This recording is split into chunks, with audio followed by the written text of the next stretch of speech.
Welcome, friends. Tonight we journey into ancient tales, into the time before time, when nothing yet existed.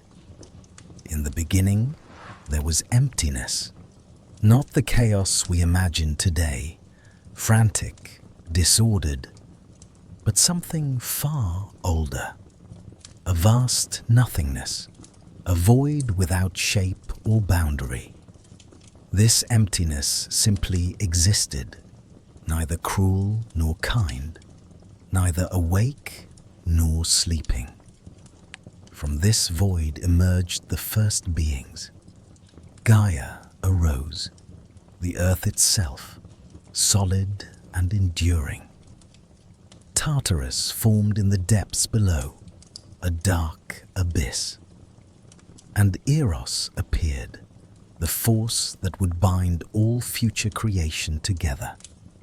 These were not gods as we understand them, but fundamental truths given form.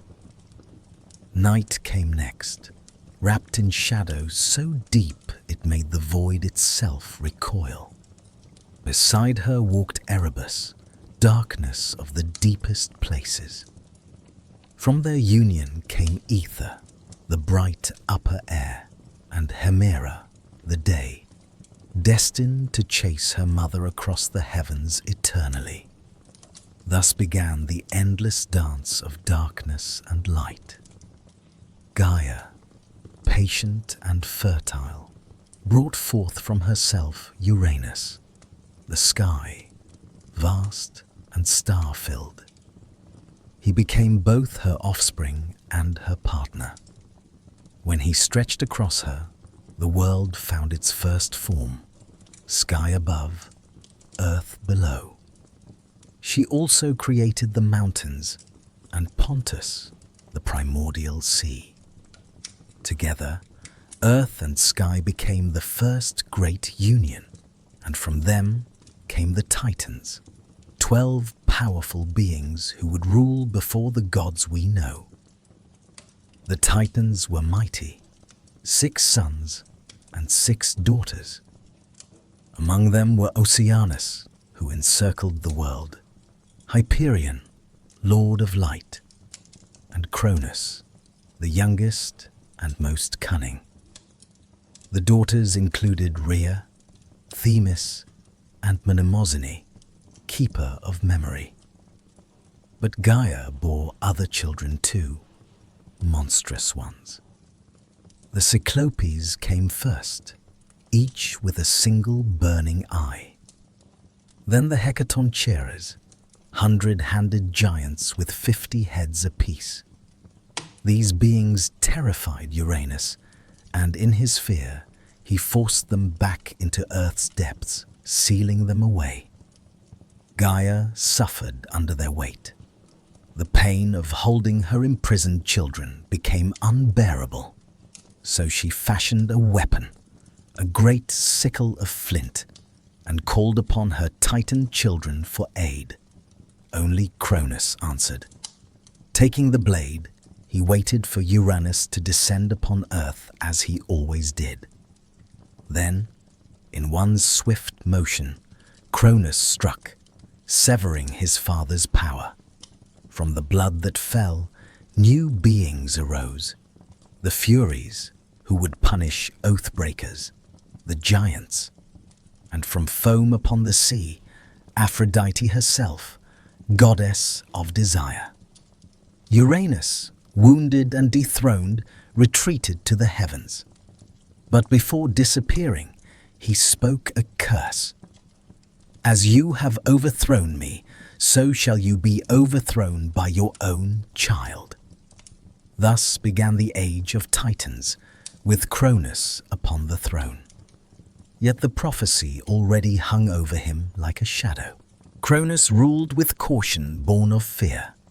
He took Rhea as his wife, and she bore him children: Hestia, Demeter, Hera, Hades, Poseidon. But remembering his father's curse, Cronus made a terrible choice. Each time a child was born, he swallowed them whole, imprisoning them within himself. 5 times Rhea gave birth. 5 times she watched her children disappear. When the 6th child stirred within her, Rhea decided to act. She fled to Crete, to a mountain cave where shepherds dwelt. There she bore Zeus in secret. To deceive Cronus, she wrapped a stone in cloth and presented it to him. He swallowed it without question. Hidden on Mount Ida, the infant Zeus was protected by warriors who clashed their shields to drown his cries. He drank the milk of the goat Amalthea and grew strong, sheltered from his father's knowledge. As Zeus matured, Gaia whispered truth into his dreams.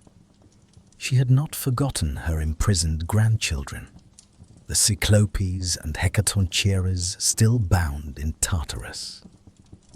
She guided Zeus toward his destiny. With help from Metis, the Titaness of wisdom, Zeus crafted a plan. He approached Cronus in disguise and offered him a drink mixed with powerful herbs. Cronus consumed it, and his body convulsed. One by one, he expelled the children he had swallowed. Hestia, Demeter, Hera, Hades, Poseidon, all grown to full strength, ready for war. The 6 siblings stood together for the first time, and they turned their eyes toward the throne that had tried to destroy them. The Titans gathered at Mount Othrys in the south, rallying behind Cronus. Not all joined him. Oceanus remained apart, too ancient for such conflicts, but most took up arms. Coeus, Creus, Hyperion, Iapetus. The old order would not fall without a fight. Zeus and his siblings claimed Mount Olympus as their stronghold, a peak untouched by the old wars. For 10 years the battle raged. Thunder split the heavens. Tidal waves consumed islands. Mountains became weapons. The young world trembled as its would-be masters fought for supremacy. Neither side could claim victory. The war seemed endless, a stalemate written in fire and stone. Then Gaia spoke to Zeus once more. Victory required what had been buried. He must descend into Tartarus and free the imprisoned ones, the Cyclopes and the Hecatoncheires. Zeus ventured into the underworld's depths and shattered their chains. The Cyclopes, grateful beyond measure, forged gifts of immense power. To Zeus, they gave the thunderbolt, weapon of storms.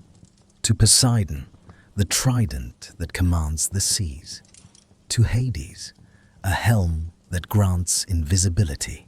The Hecatoncheires joined the battle, hurling mountains with their 100 hands, crushing the Titan forces with ancient fury unleashed.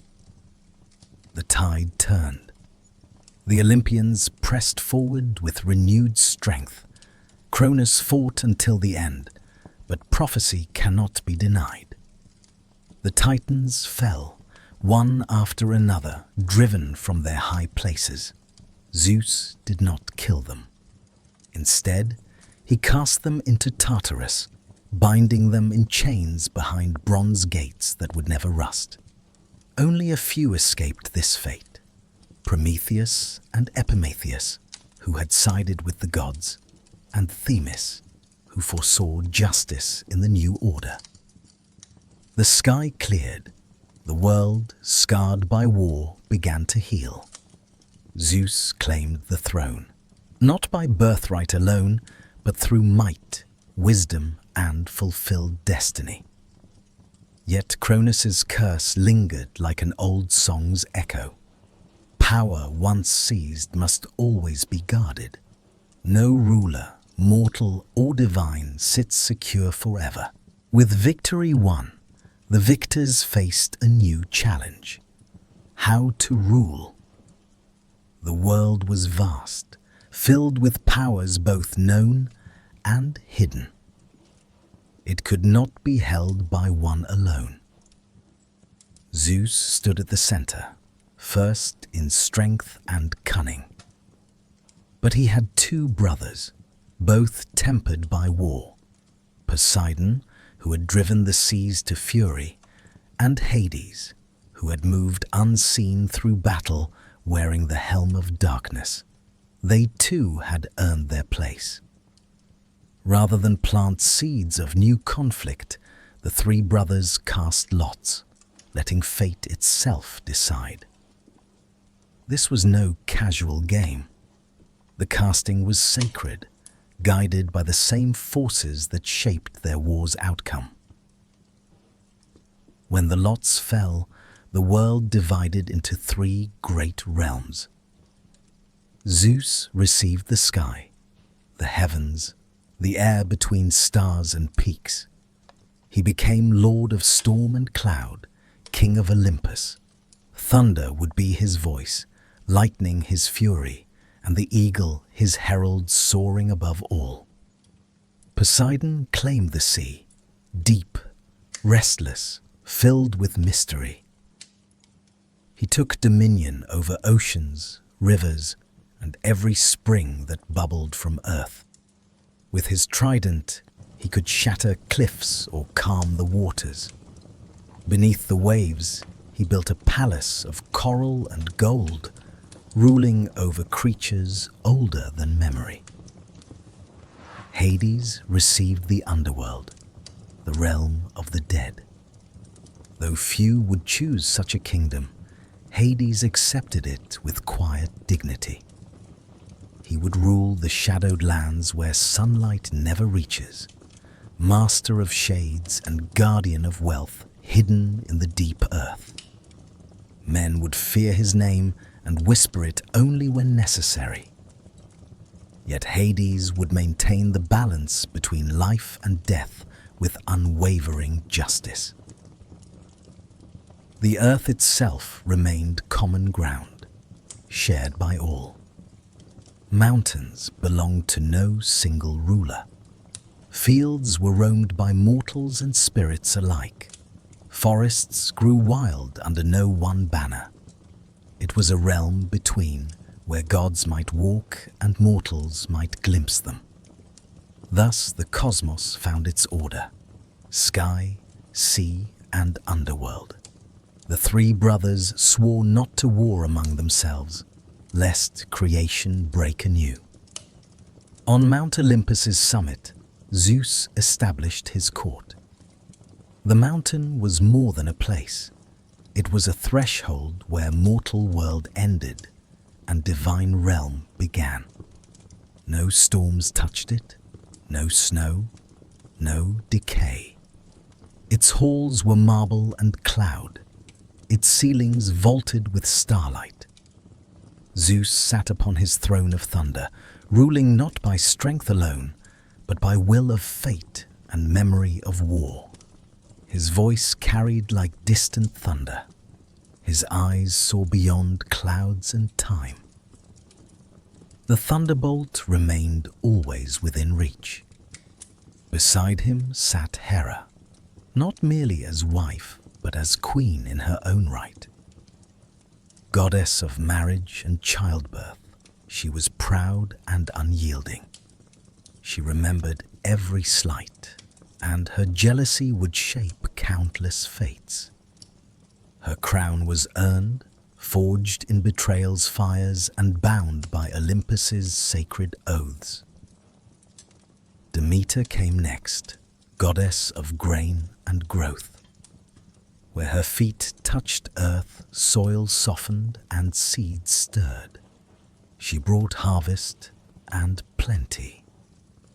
But she often walked in the world below, watching over those who worked the land.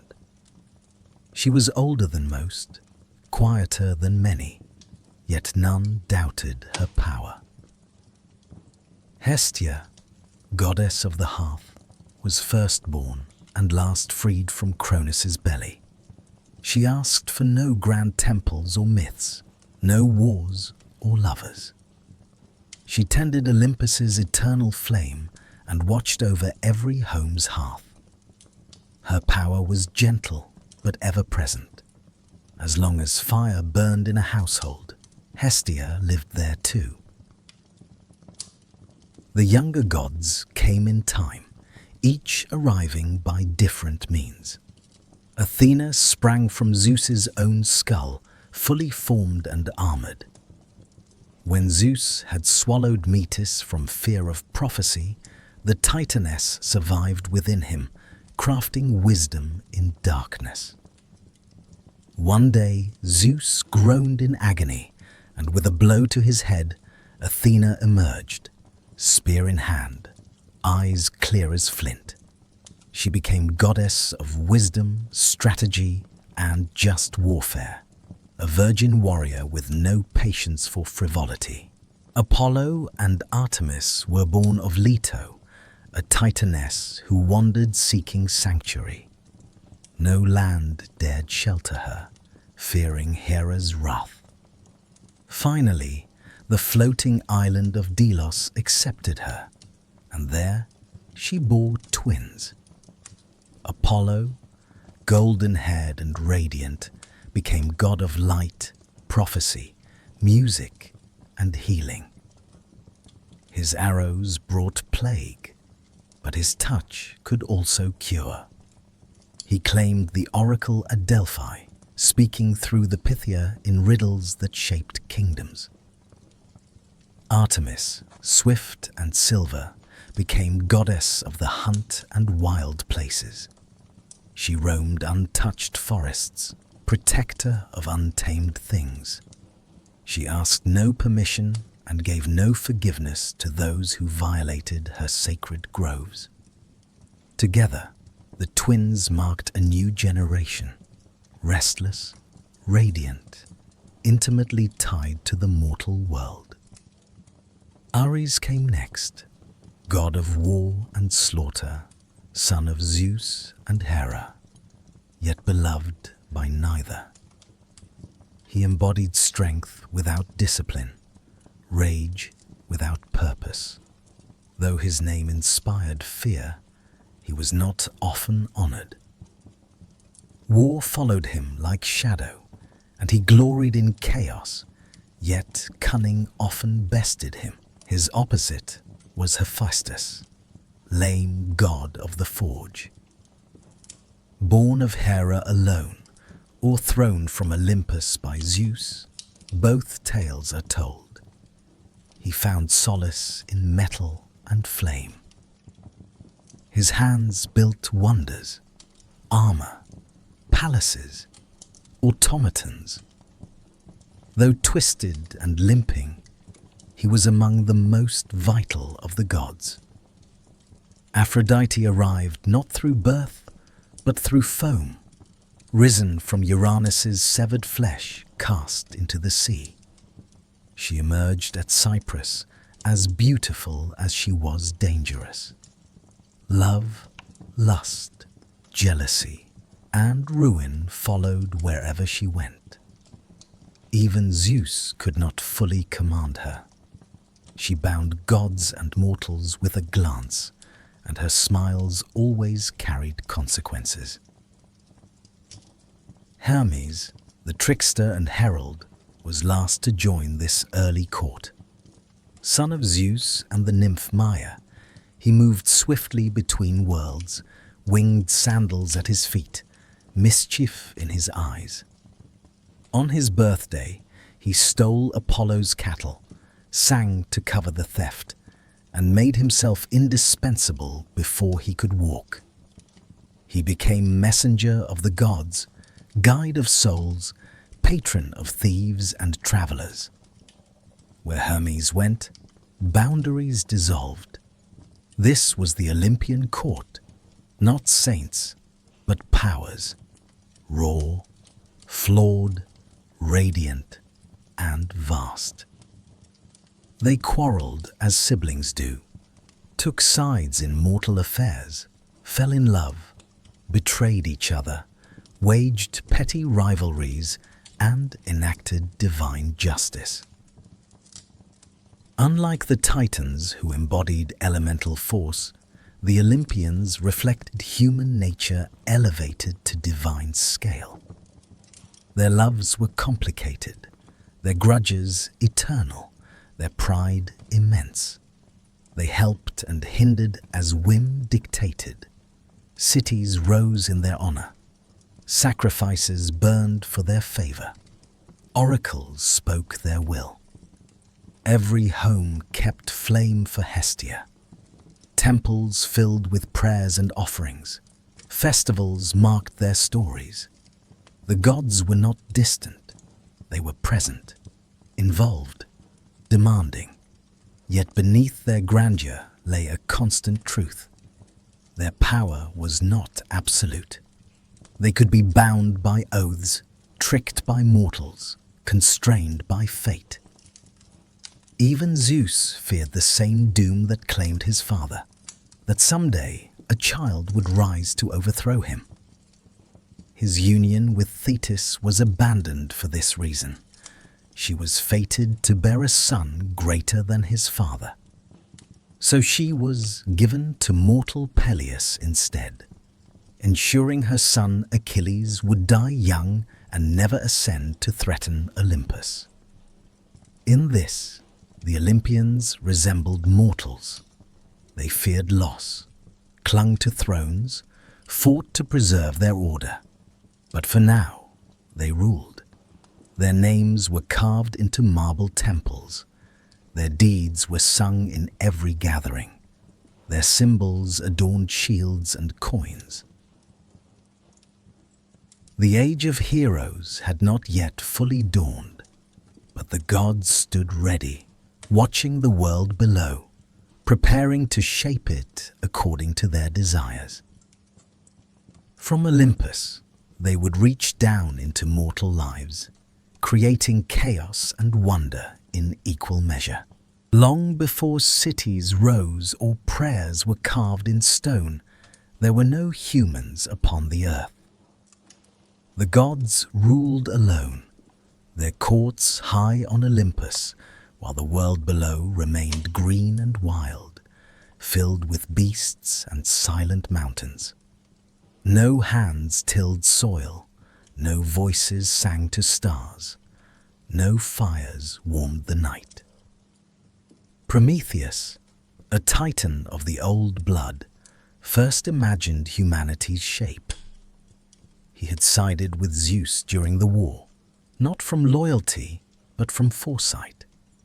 He possessed the gift of prophecy and knew which way the storm would break. His name meant forethought, and it suited him. His brother Epimetheus, whose name meant afterthought, acted in haste and repented in leisure. Where Prometheus saw farther and thought longer, Epimetheus stumbled forward blindly. Together they represented two ways of being. Prometheus shaped mankind. Some say he sculpted them from clay beside riverbanks, his fingers smoothing mud into limbs, his breath giving them life. Others claim he molded them in the god's image, upright and thoughtful, gifted with invention's spark. However it happened, the first humans emerged, weak, soft-skinned, slow, clawless, fangless, lacking fur and fire. They were naked beneath the sky, trembling in winter, defenseless against the world's beasts. Prometheus looked upon them and felt pity. He went to Olympus and asked that mankind receive a gift, something to help them survive, something to raise them above animal existence. Zeus refused.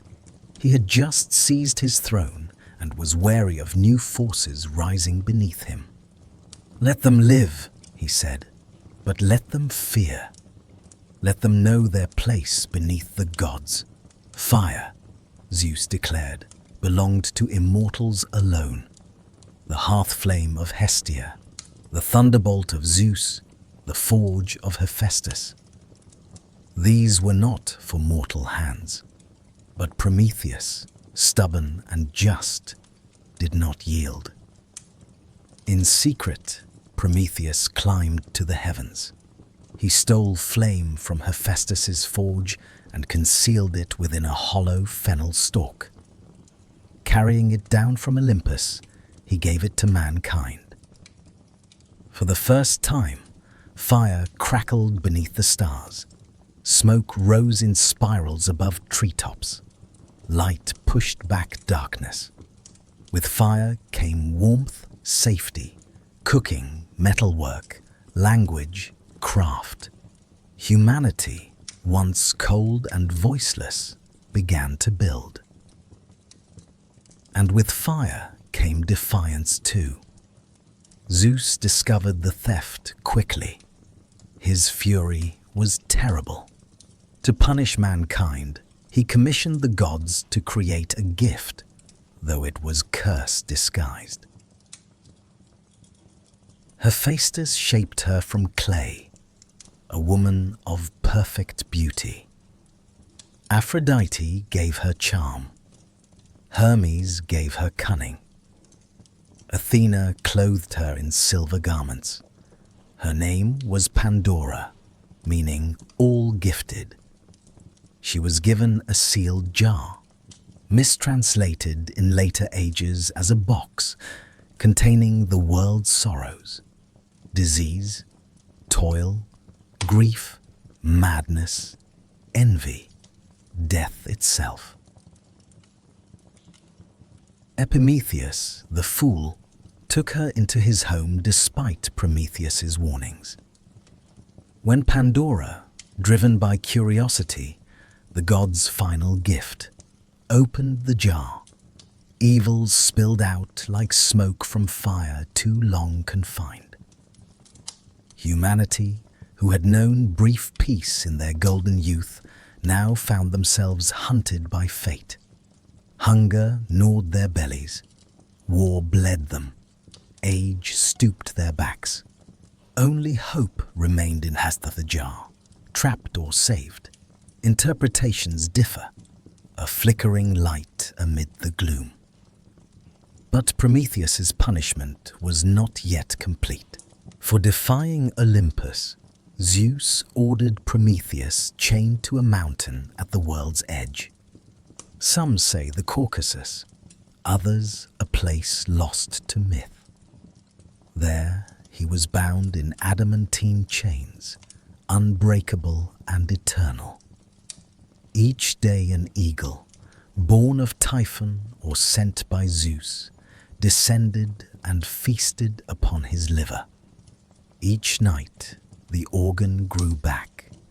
Each morning the torment began anew. He was immortal, so suffering could not kill him.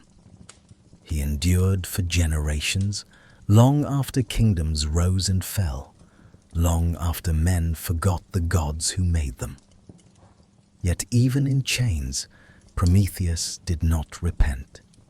He knew a secret, a truth Zeus feared above all, that one day the king of gods would fall, not by blade or rebellion, but by his own offspring.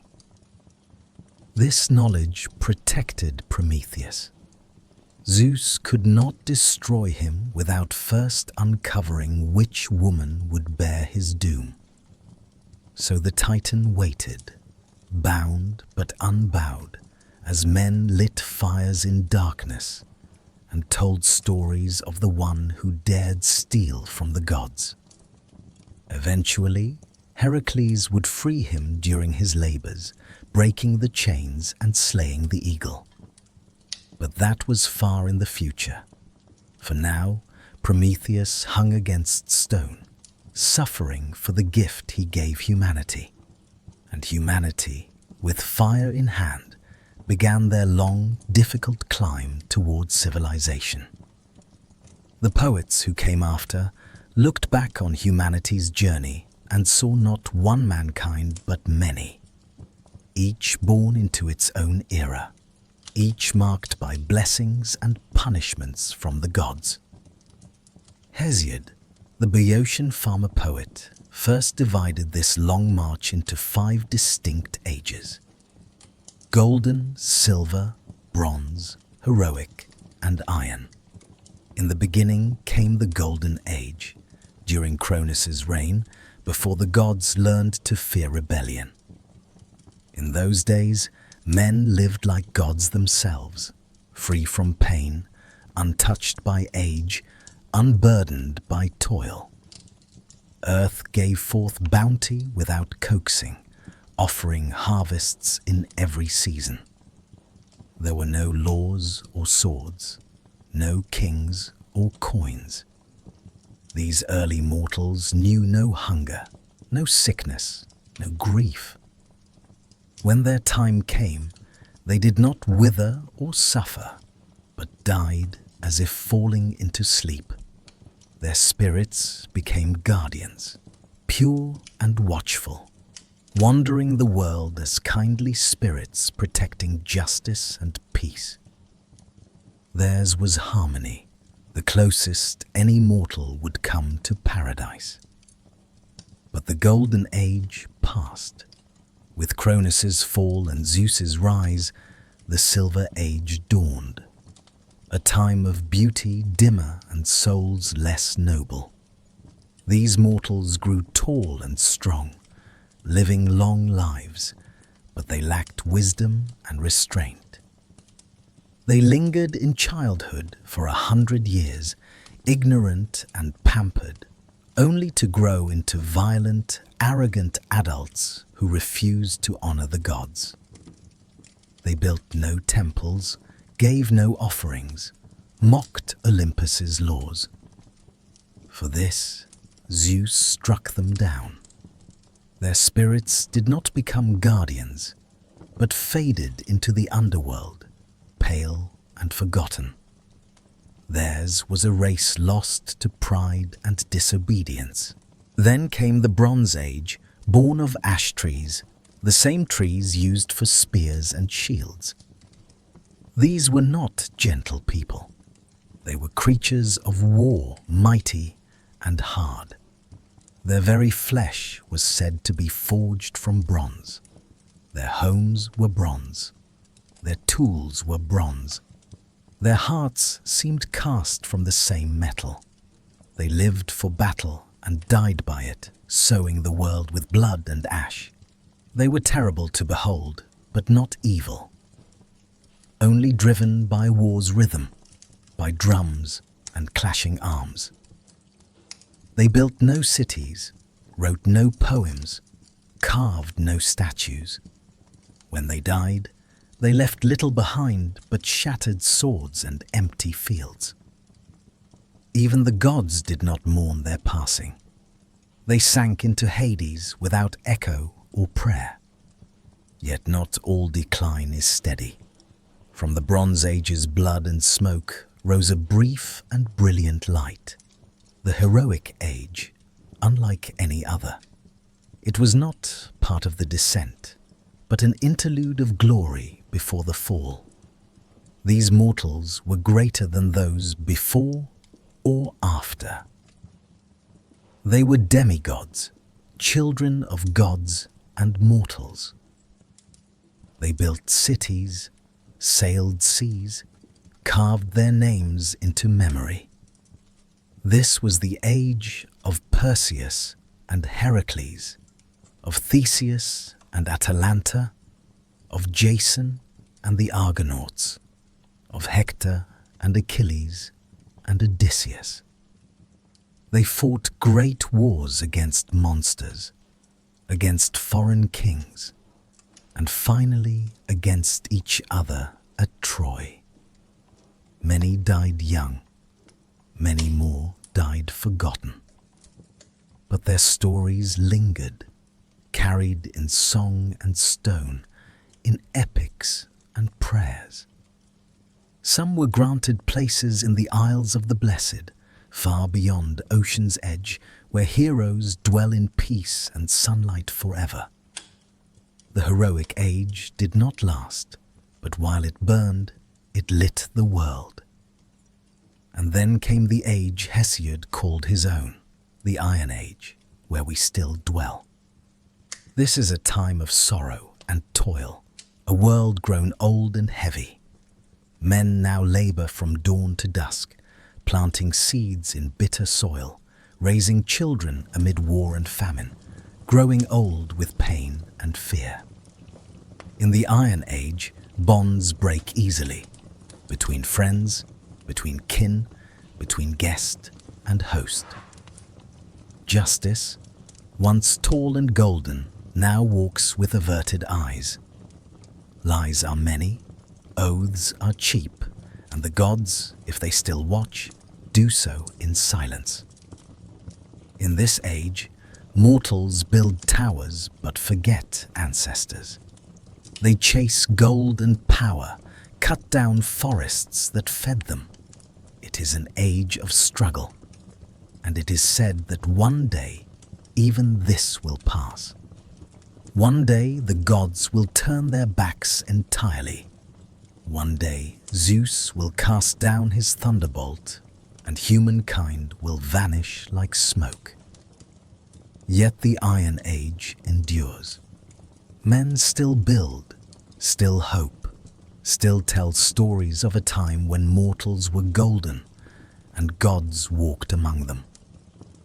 And perhaps that hope, fragile though it is the one gift Zeus did not take back when Pandora opened the jar. In the waning light between God's age and mortal's age, there came a generation unlike those before or after. Men born not from clay alone, but from divine blood and mortal wombs, shaped by both Olympus and earth. These were the heroes. Their lives were brief, their fates often cruel, but their names would echo through time like distant thunder.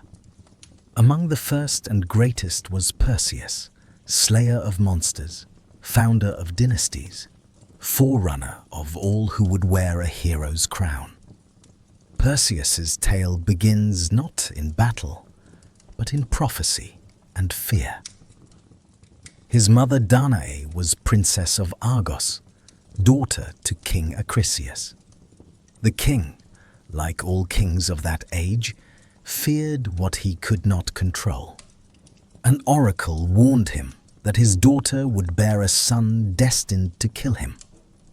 Such prophecies, in myth as in life, cannot be bribed or reasoned with. So Acrisius did what fearful kings do. He sought to destroy the cause.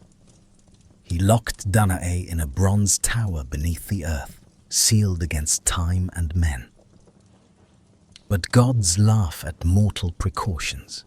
Zeus, in the form of golden rain, slipped through cracks no wall could keep, and fell upon Danae in her solitude. From that union, Perseus was conceived. When Acrisius discovered the child, he dared not spill royal blood directly, for even tyrants fear divine wrath. Instead, he placed Danae and her infant son into a wooden chest and cast them into the sea, trusting Poseidon or chance to drown them. But the sea is as fickle as fate. The chest did not sink, but drifted across wine-dark waves to Seriphus Island, where humble fisherman Dictys drew it ashore. He took them in, raised Perseus as his own, and in time the boy grew tall and strong, with the bearing of kings and eyes of storms. Peace never remains long with those carrying destiny. Seriphos's ruler, King Polydectes, took notice of Danae's beauty and desired her. Perseus, grown into manhood, stood between his mother and the king, a wall of defiance. Polydectes, unable to strike the sun without dishonoring himself, chose cunning over strength. He announced a false marriage and demanded all men of the island offer him gifts. Perseus, without gold or horses, boasted he would instead bring a greater prize, the head of Medusa, the mortal Gorgon whose gaze turned flesh to stone. The task was cruel, and Polydectes knew it. No man who had sought Medusa had ever returned. She was one of 3 Gorgon sisters, born of ancient sea deities, hideous and winged, their heads wreathed in snakes, their eyes cursed. Only Medusa was mortal. Her sisters were immortal, and none could be approached without peril.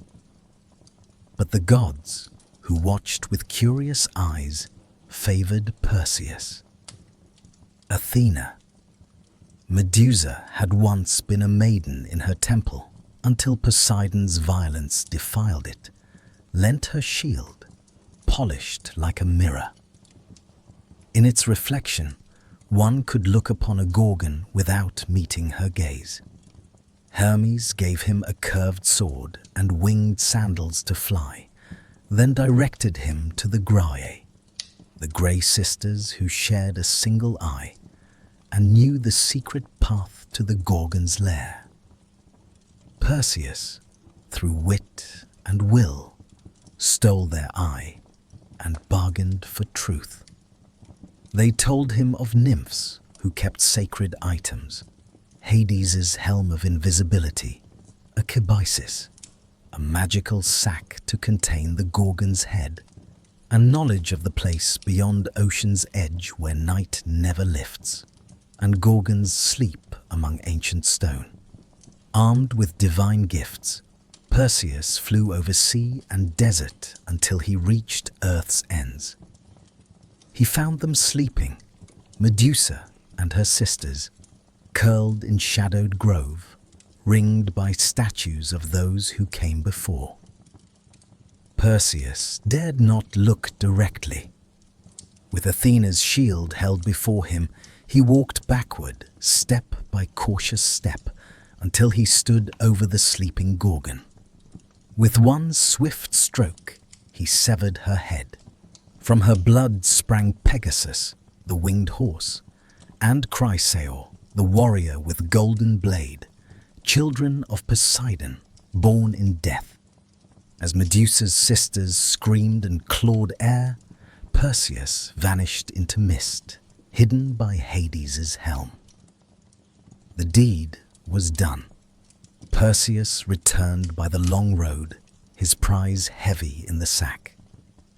On the way, he passed Ethiopia's shores, where the sea god had sent a monster to punish King Cepheus and Queen Cassiopeia for their vanity. Their daughter Andromeda had been chained to a rock as sacrifice. Perseus, beholding her beauty and innocence, slew the beast, turned it to stone with Medusa's head, and claimed her as his bride. She would follow him westward, becoming mother of his line. When at last he returned to Seriphos, Polydectes scoffed at his tale. So Perseus reached into the sack and withdrew the severed head. The king and his court were turned to stone where they stood. Dictys, the fisherman who had shown kindness to a mother and child, became king in his place. The cycle of cruelty was broken, if only for a time. But prophecy once spoken is not easily undone. Perseus journeyed to Argos, where King Acrisius still lived, haunted by the oracle's words. The king fled rather than face the boy he had once condemned to death. Yet fate does not forget. At funeral games of a neighboring king, Perseus threw a discus that struck an old man in the crowd. Acrisius, his grandfather, died without ever knowing. His death was no murder, but accident long foretold. So the circle closed, as they always do in myth. Perseus had fulfilled prophecy, though not through malice. He had slain a monster, saved a maiden, founded lines of kings, and carried fate's weight with dignity. He would not live forever, but his name would. For from his blood would come Heracles, and from Heracles, the next chapter in the story of gods and men. If Perseus was the first great hero, Heracles was the mightiest. His name, like thunder over distant mountains, carried weight across every land touched by Hellenic breath. He was not merely strong, but larger than life itself, straddling the border between man and god, joy and grief, triumph and tragedy. He was great-grandson of Perseus, son of Argos, and son of Zeus. Though the gods blessed him with strength, they cursed him with suffering. His birth was itself a trick of time. Zeus, ever lustful, desired Alcmene, wife of the Theban general Amphitryon. Disguised as her husband, the king of gods lay with her, extending a single night into threefold length. From that union came Heracles, and from Amphitryon, a twin, Iphicles, mortal and unremarkable. Hera watched from her throne with cold and bitter eyes. She knew her husband's ways, and she knew the threat this child might pose. Even in the cradle, Heracles bore divinity's mark. Hera, seeking to destroy him early, sent 2 serpents into the nursery to strangle the infant. But the child reached out with plump hands and throttled them both, one in each fist before any nurse could scream. From that moment, his fame began to grow. As a youth, he trained in all arts befitting a nobleman: music, archery, wrestling, chariot driving. Yet there was something wild in him, a restlessness no lyre or tutor could tame. Manhood brought him both love and ruin. He married Megara, daughter of Theban king Creon, and for a time lived in peace, fathering sons and defending his city. But Hera had not forgotten. In a fit of divine wrath, she clouded Heracles' mind with madness. Raging through his own halls, he slew his wife and children with the same hands that had once cradled them. When the madness passed and his vision cleared, he beheld the blood and ruin of his own house.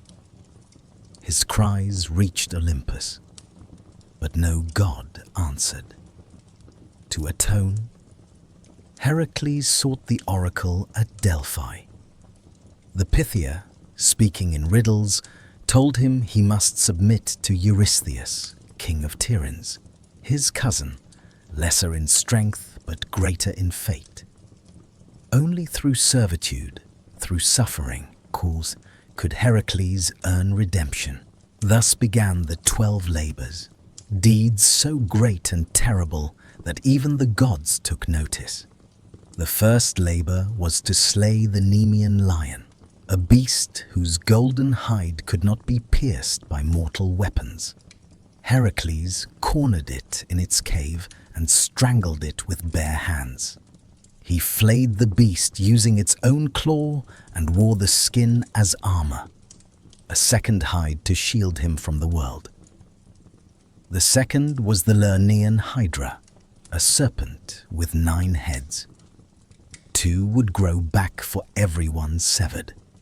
Heracles battled it in the swamps, aided by his nephew Iolaus, who cauterized the stumps as they were cut.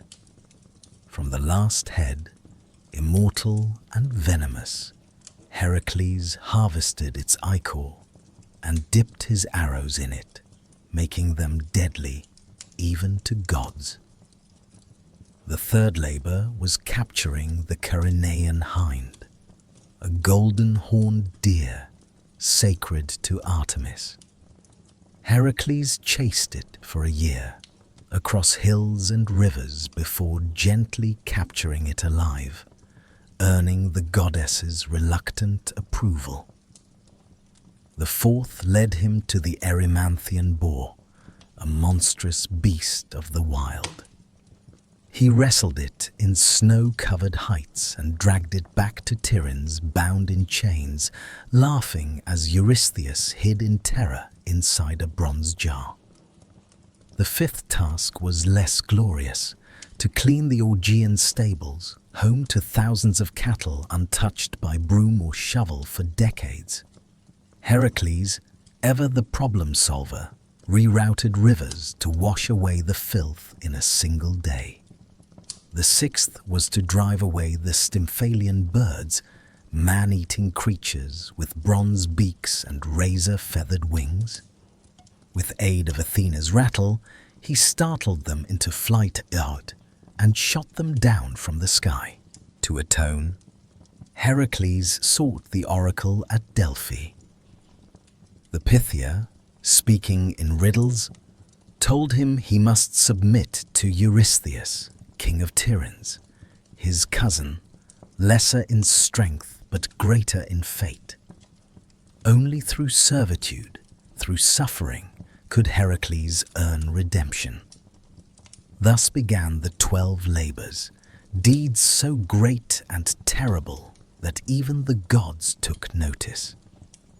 The first labor was to slay the Nemean lion, a beast whose golden hide could not be pierced by mortal weapons. Heracles cornered it in its cave and strangled it with bare hands. He flayed the beast using its own claw and wore the skin as armor, a second hide to shield him from the world. The second was the Lernaean Hydra, a serpent with 9 heads. 2 would grow back for every one severed. Heracles battled it in the swamps, aided by his nephew Iolaus, who cauterized the stumps as they were cut.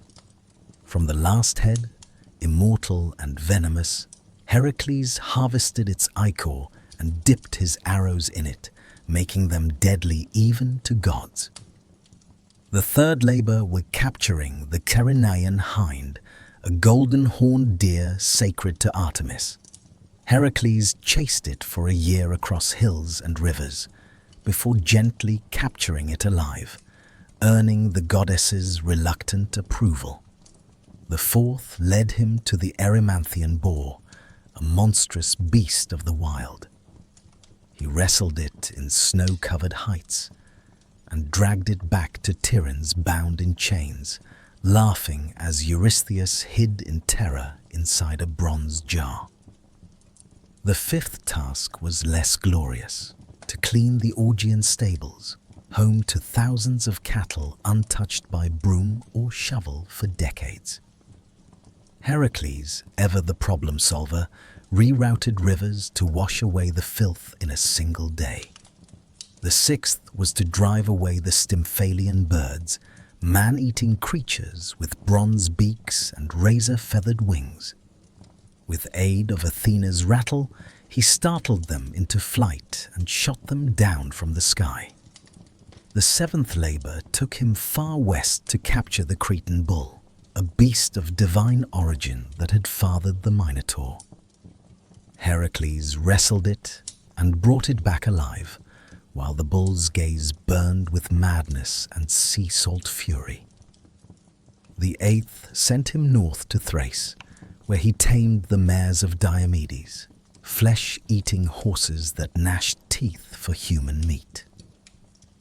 He fed Diomedes their master to them, and the beasts grew docile. The ninth required diplomacy and blood. Heracles was sent, Gunst, to retrieve the girdle of Hippolyta, queen of the Amazons. Though the queen agreed to gift it peacefully, Hera spread rumors among the warrior women, and battle broke out. Heracles slew Hippolyta and escaped with the belt. The 10th led him to the world's edge, to Erytheia, where he stole the cattle of Geryon, a triple-bodied giant. He built the pillars of Heracles at the Strait of Gibraltar and fought the giant, his herdsman, and his hound all at once before driving the red cattle back across continents. But Eurystheus, seeking to discredit him, declared 2 labors invalid, claiming Iolaus had helped with the Hydra and the rivers with the stables. 2 more were required. The 11th was to steal the golden apples of the Hesperides, guarded by nymphs and a dragon coiled around the tree's base. Heracles tricked Atlas, the sky-bearer, into retrieving the apples while he held the heavens. When Atlas tried to leave him the burden, Heracles asked for a moment to adjust his cloak and fled with the fruit, leaving Atlas his eternal task. The 12th and final labor was the most harrowing: to descend into Hades itself and bring back Cerberus, the 3-headed hound.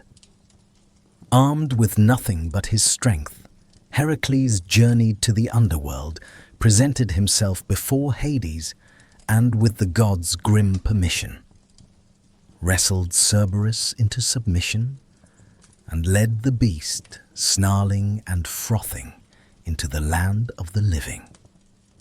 With that final labor, his redemption was won. Yet Heracles' life was not yet at peace. He fought more battles, took new wives, fathered many children. But Hera's hatred endured.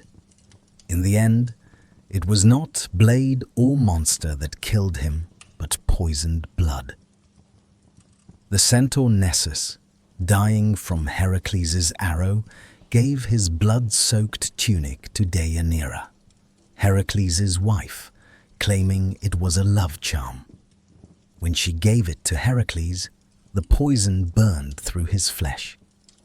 As agony consumed him, Heracles built his own pyre upon Mount Oeta. No mortal dared light it until Philoctetes, a simple shepherd, stepped forward. For that, he was given the hero's bow. Heracles was consumed by flame, but in death he was reborn. Zeus lifted him to Olympus, where he was granted immortality and married to Hebe, goddess of youth. He became not just a hero, but a god. His labors, born of grief and guilt, became the very measure of heroism. Where others were remembered in story, Heracles was remembered in shrines, in games, and in hearts of men who, though mortal, dared to dream of greatness.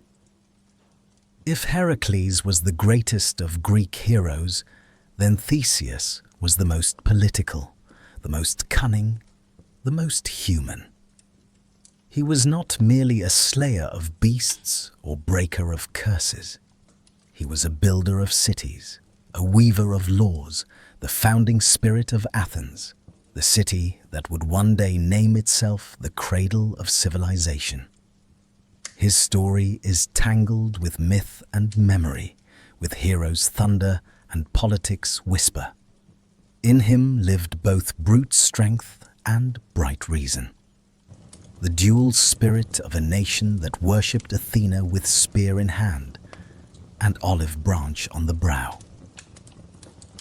Theseus was born of two fathers, King Aegeus of Athens and Poseidon, god of the sea. His mother Aethra lay with both on the same night, one mortal, one divine. From this double union came a boy of destiny, raised far from Athens in the city of Troezen, unaware of the great blood in his veins. Before leaving, Aegeus had hidden a sword and sandals beneath a heavy stone, telling Aethra that when the boy was strong enough to lift the stone, he would be ready to claim his birthright. In time, Theseus grew tall and sharp-eyed, restless in limbs and mind. At 16, he moved the stone with a grunt and a grin and took up his father's tokens. Many would have travelled the easy road to Athens by sea, but Theseus chose the land route, the longer, more perilous way. He believed true kingship must be earned, not inherited. And so began the 6 labours of Theseus. Not vast or godlike like Heracles' trials, but earthy and intimate, each a monster of the road, a terror to common men. He defeated Periphetes the club-bearer, taking his weapon as symbol. He slew Sinis, who tied travellers to bent pine trees and tore them in 2. He pushed Siren from the cliffs into the sea, ending the reign of a man who forced passers-by to wash his feet, only to kick them to their deaths. He overcame Cercyon the wrestler by outmatching brute force with technique, and Procrustes, who made beds fit travellers by stretching or cutting them, found his own death in the same iron frame. Theseus did not just survive. He cleaned the land as he passed through it, paving the way for Athens itself to rise. When he arrived in Athens, King Aegeus did not recognize him. The Queen Medea, now wife to Aegeus and still seething with old sorceries, saw the threat in the boy and urged the king to poison him. But Theseus presented the sword and sandals, and at the last moment, Aegeus cast the cup aside, embracing his son before all the court. Joy, of course, never lingered long in myths. Trouble was already stirring in the east. For years, Athens had suffered under bitter tribute. In a war with the island of Crete, Athens had been defeated. As punishment, King Minos demanded 7 young men and 7 maidens be sent every 9 years to feed the Minotaur, a monstrous half-man born of lust and vengeance, kept in a twisting labyrinth beneath the palace at Knossos. This creature had been born from Minos's pride. When Poseidon sent a bull from the sea, Minos was meant to sacrifice it, but instead he kept it for himself. In punishment, the gods cursed his wife Pasiphae to fall in love with the beast. From their unnatural union came the Minotaur, Asterion, horned and violent, a living shame sealed away in the maze designed by Daedalus, the great inventor. Theseus, learning of the tribute, volunteered himself among the chosen. He would go not as lamb to slaughter, but as hunter into the lair. Before departure, he promised his father that if he succeeded, he would return with white sails upon his ship. If he failed, the sails would remain black. Upon arrival in Crete, fate turned again. Ariadne, daughter of Minos and half-sister to the Minotaur, saw Theseus and loved him. She gave him a gift, a ball of thread, a clue, and the secret to the labyrinth's winding paths. That night, Theseus entered the maze. In its dark coils, where stone turned endlessly into stone, he found the beast. Albade. They fought without words, one prince against one nightmare. Theseus, armed with skill and sharpened blade, struck the creature down, then followed the thread back into the light. He fled with Ariadne and the freed Athenians, sailing into the Aegean. Yet love in Greek stories is never simple. On the island of Naxos, Theseus abandoned Ariadne. Some say Dionysus claimed her for his own. Others say Theseus feared what a Cretan bride might mean for an Athenian throne. She woke alone and wept beneath unfamiliar stars. Theseus continued home, but in his sorrow or forgetfulness, he failed to change the sails. From the cliffs of Athens, King Aegeus saw black on the horizon and believed his son dead. Grief-stricken, he leapt into the sea, which still bears his name, the Aegean. Now King Theseus did not rest. He unified Attica, the region around Athens, binding its villages into one city-state. He established festivals and games, temples and laws. He was a hero of governance as much as combat. He ventured again into myth, fighting alongside Heracles against the Amazons, journeying to the underworld with Pirithous, his reckless friend, to steal Persephone herself from Hades. That journey ended in failure. Pirithous was swallowed by the earth, and Theseus was trapped upon the chair of forgetfulness, his memory eroded by death's air. Only Heracles, on his own journey, tore him free. But time, as ever, turns. In the end, the Athenians, tired of kings and haunted by new heroes and new philosophies, drove Theseus into exile. He fled to the island of Skyros, where he was betrayed by a jealous king and cast from a cliff. His bones would later be retrieved by the Athenians and buried in honor. But at the time of his death, he was alone. No crowd, no crown, no chorus. And yet his legacy endured. Where Heracles symbolized the body's strength, Theseus embodied the polis's strength, the city, the law, the people bound by more than blood. Athens would rise on his shoulders, and though it would worship Athena, it would remember the king who built its bones. Long before Troy burned and long after the Titans fell, there came a voyage unlike any other. A quest that crossed continents and gods, bound heroes into brotherhood, and ended in betrayal and exile.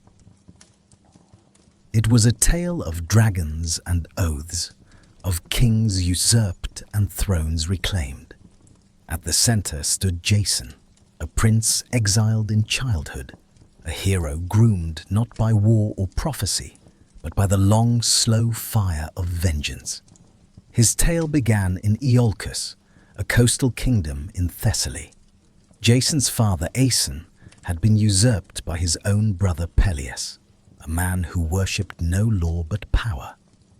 Fearing the boy who might one day rise against him, Peleus sought to kill Jason at birth. But Aeson, forewarned, sent the infant away, smuggled from court and raised in secret by the wise centaur Chiron, who had trained Achilles, Asclepius, and other sons of fate. Jason grew strong in the wild, fed on honey and knowledge, his limbs hardened by hunting, his mind by songs of kings who had fallen and risen again. Years passed. Jason returned as a man, clad in a single sandal.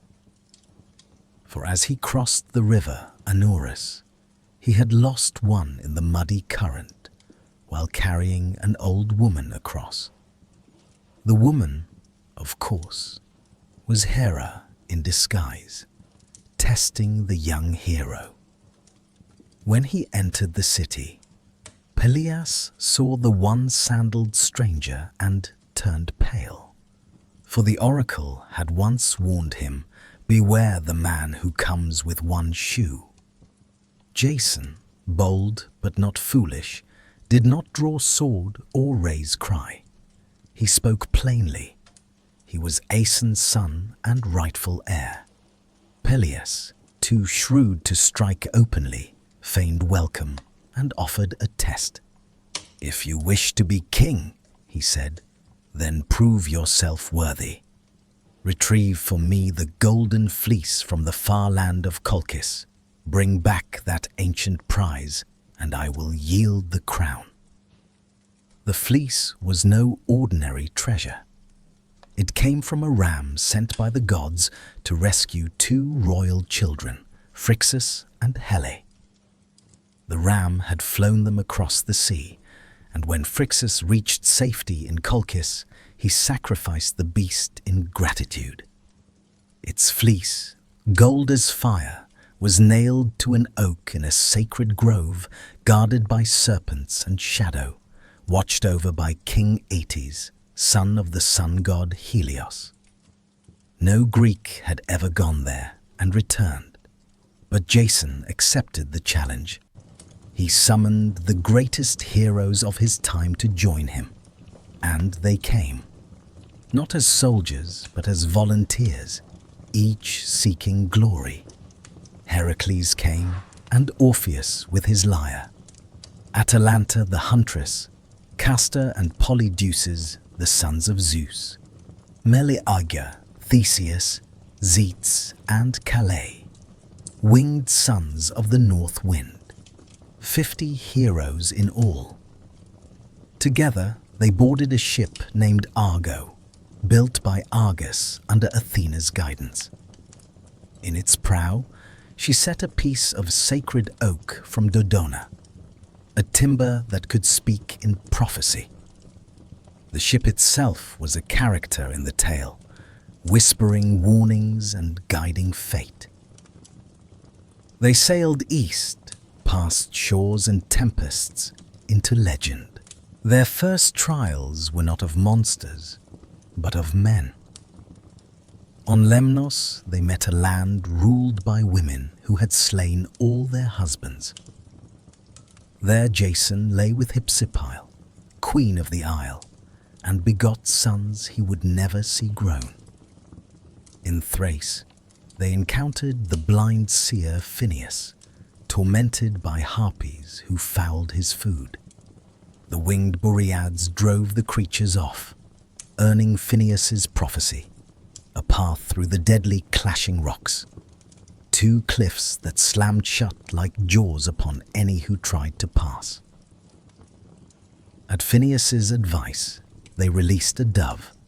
It flew through and lost only a single tail feather. The Argo followed at full speed, and the rocks caught only her stern. From then on, the passage remained still. The sea, it seemed, respected those who dared. At last they reached Colchis, a land of fire and iron. King Aeetes did not kill them on sight. Jason was a stranger, and in that ancient world, strangers were sacred. But Aeetes agreed to grant the fleece only if Jason completed 3 tasks. Yoke fire-breathing bulls, plow a field with them, sow it with dragon's teeth, and then defeat the warriors who would rise from the soil. These were not tests of courage, but of impossibility. It would have ended there had the gods not intervened. Eros, at Hera's urging, struck Medea, daughter of Aeetes, with an arrow of love. She was a priestess of Hecate, versed in herbs and poison, untouched by men, cold as moonlight. But at the sight of Jason, her heart betrayed her. She gave him a potion to shield him from flame, taught him to hurl a stone among the earthborn warriors so they would turn on one another, and at last led him to the fleece itself, guarded by a serpent that never slept. Medea sang spells, and the beast sank into slumber. Jason seized the fleece, brilliant and soft as molten gold, and fled with Medea into the dark. Aeetes pursued them with ships, but the lovers had bought time with blood. Medea had taken her young brother Absyrtus, cut him into pieces, and scattered them in the sea, forcing her father to stop and gather the limbs for burial. The Argo slipped away, stained by crime and magic. Their return was a wandering, past Scylla and Charybdis, through lands of danger and delay. At length they returned to Iolcus, but Peleus refused to yield the crown. Medea, in vengeance, tricked his daughters into cutting him to pieces and boiling him alive, claiming it was a spell of rejuvenation. Horrified, the people rose up. Jason, now tainted by treachery, was exiled. He fled to Corinth, where he and Medea lived for years in uneasy peace. But Jason, ever seeking legitimacy, cast Medea aside and chose a Corinthian princess for marriage. Medea, wronged and vengeful, unleashed a fury no man could endure. She poisoned the bride's gown, burning her to ash, and murdered her own sons by Jason. Then she fled, carried away in a chariot drawn by dragons, a gift from her grandfather Helios. Jason, broken, returned to Iolcus. In his final days, he wandered among ruins, forgotten. One day, resting beneath the Argo, now dry-docked and decaying, a beam broke loose and struck his skull. So passed the great hero, not in battle, not in glory, but in silence, beneath the bones of his past. There are few bloodlines in Greek myth more cursed than the royal house of Thebes, where most heroes battled monsters or sailed for distant thrones. The Theban kings fought their own kin and warred against the past itself. Their legacy is not carved in bronze or sung in triumph, but written in riddles, madness, and murder. Even the city's foundation was steeped in omens and unrest. Thebes began with a quest. Cadmus, a Phoenician prince and brother to Europa, set out to find his sister after Zeus abducted her in the guise of a white bull. Unable to recover her, Cadmus sought guidance from the oracle at Delphi, who told him to abandon his search and instead follow a cow until it lay down. There he was to found a city. Obedient, he wandered until the beast collapsed upon a hill. But when Cadmus sent his companions for water, they met their deaths at the hands of a serpent sacred to Ares, guarding a spring. Cadmus slew the serpent himself, and at Athena's bidding sowed its teeth into the soil. From the earth sprang armed warriors, the Spartoi, or sown men, who turned on one another until only 5 remained. These 5 became the noble families of Thebes and Cadmus their king. But the slaying of Ares' serpent drew divine wrath. Cadmus served the war god for 8 years in penance. He married Harmonia, daughter of Ares and Aphrodite, and the gods themselves came to their wedding. The couple received a cursed necklace forged by Hephaestus, a thing of beauty that would bring ruin to all who wore it. And so the doom of Thebes began not in hatred, but in celebration, cursed by beauty and blood. Generations passed. Cadmus's daughters would meet cruel fates. Ino went mad and threw her child into the sea. Autonoe's son Actaeon was torn apart by his own hounds after glimpsing Artemis bathing. Semele, beloved by Zeus, was tricked by Hera into demanding that he reveal his true form and died in flame. And Agave, in a frenzy of Dionysian madness, tore her own son Pentheus limb from limb, believing him to be a lion. But it was through Cadmus's great-great-grandson Laius that the true tragedy would unfold. Laius became king of Thebes and took Jocasta as his queen. Yet the gods had not forgiven the line of Cadmus. An oracle came. If Laius ever had a son, that child would kill his father and marry his mother. As in all Greek stories, the warning was not enough to prevent the sin.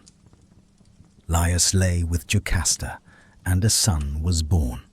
Terrified, Laius ordered the infant's ankles pierced and bound, then gave him to a servant to be abandoned on Mount Cithaeron. But the servant, pitying the child, passed him to a shepherd who in turn delivered him to the king and queen of Corinth, Polybus and Merope, who were childless and welcomed the boy as their own. They named him Oedipus, meaning swollen foot, and never told him the truth of his blood. Oedipus grew into a clever and proud young man, but rumors of his birth reached him. Seeking truth, he journeyed to Delphi, where the oracle gave him the same prophecy once spoken to Laius, that he would kill his father and marry his mother. Horrified, believing Polybus and Merope to be his true parents, Oedipus fled Corinth, unwittingly running toward his fate. On the road, at a crossroads near Daulis, he encountered a stranger, old, proud, imperious. A quarrel broke out over the right of passage, and in the heat of rage, Oedipus slew the man and his attendants, never knowing he had just killed his true father Laius.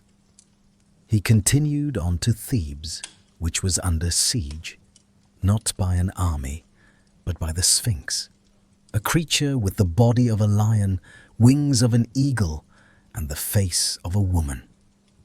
She devoured all who failed to answer her riddle. What walks on 4 legs in the morning, 2 at noon, and 3 in the evening? Oedipus answered without hesitation, man. The Sphinx, defeated, threw herself from a cliff. Thebes rejoiced.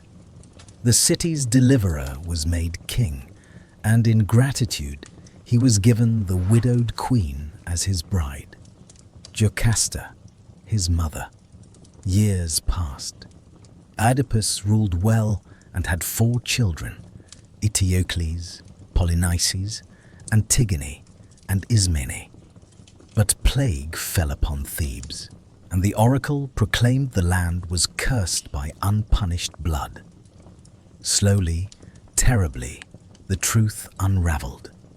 The old man at the crossroads, the queen's grief, the scarred feet, the servant who survived, and the blind prophet Tiresias, who named the king as both father and brother, son and husband. Jocasta hanged herself. Oedipus took her brooches and blinded himself, piercing his own eyes. He begged to be exiled and wandered the land as a wretched figure, guided only by Antigone's hand. In the hills near Colonus, he found sanctuary and at last a quiet death, swallowed by the earth. His grave became a secret kept by the gods. But his children did not escape the curse.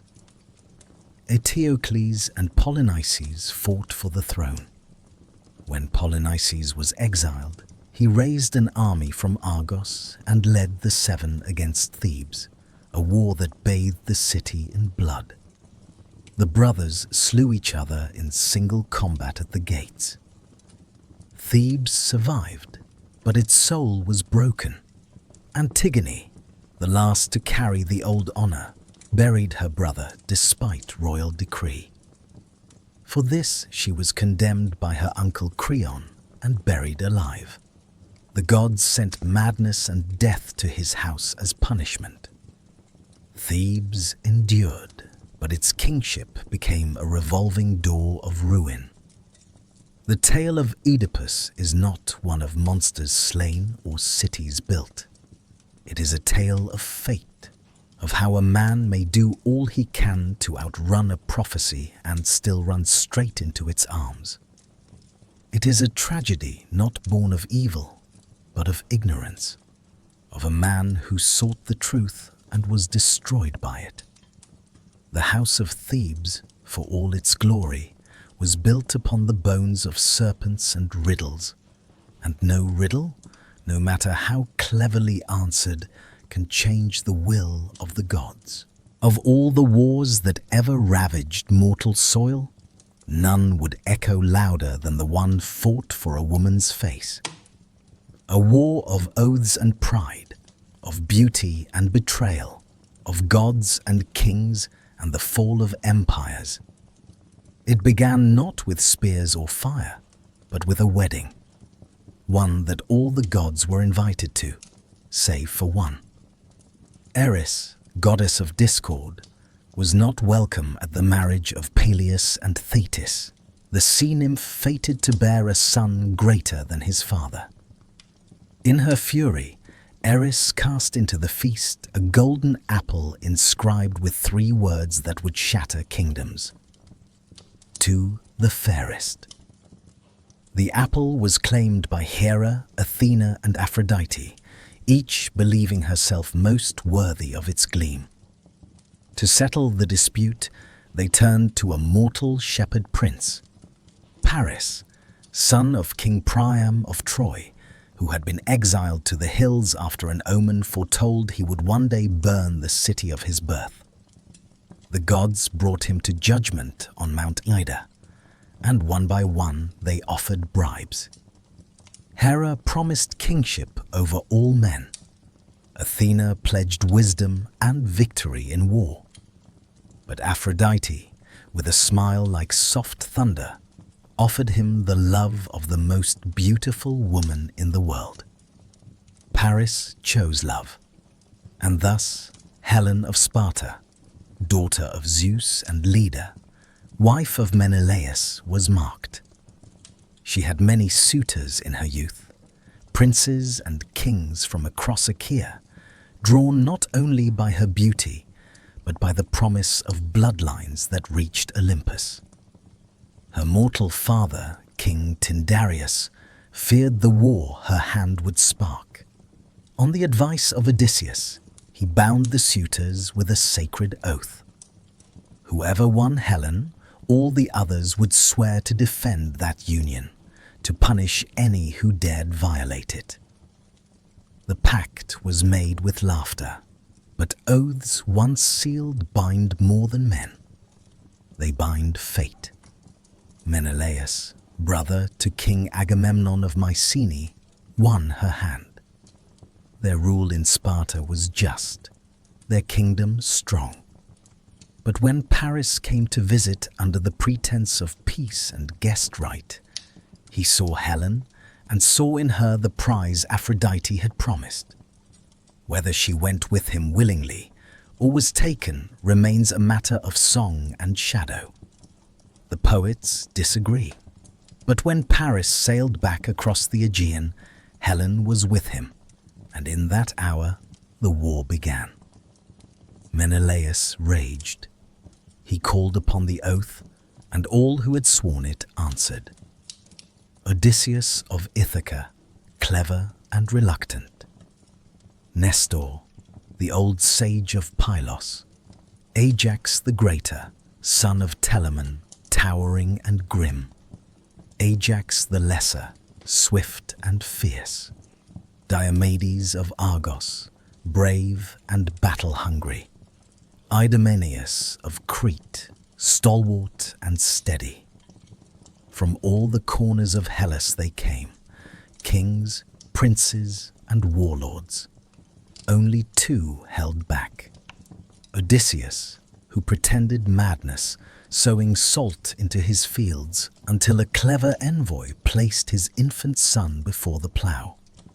and Achilles, son of Thetis, who was hidden by his mother among the daughters of Lycomedes, dressed in silk to escape a fate she foresaw.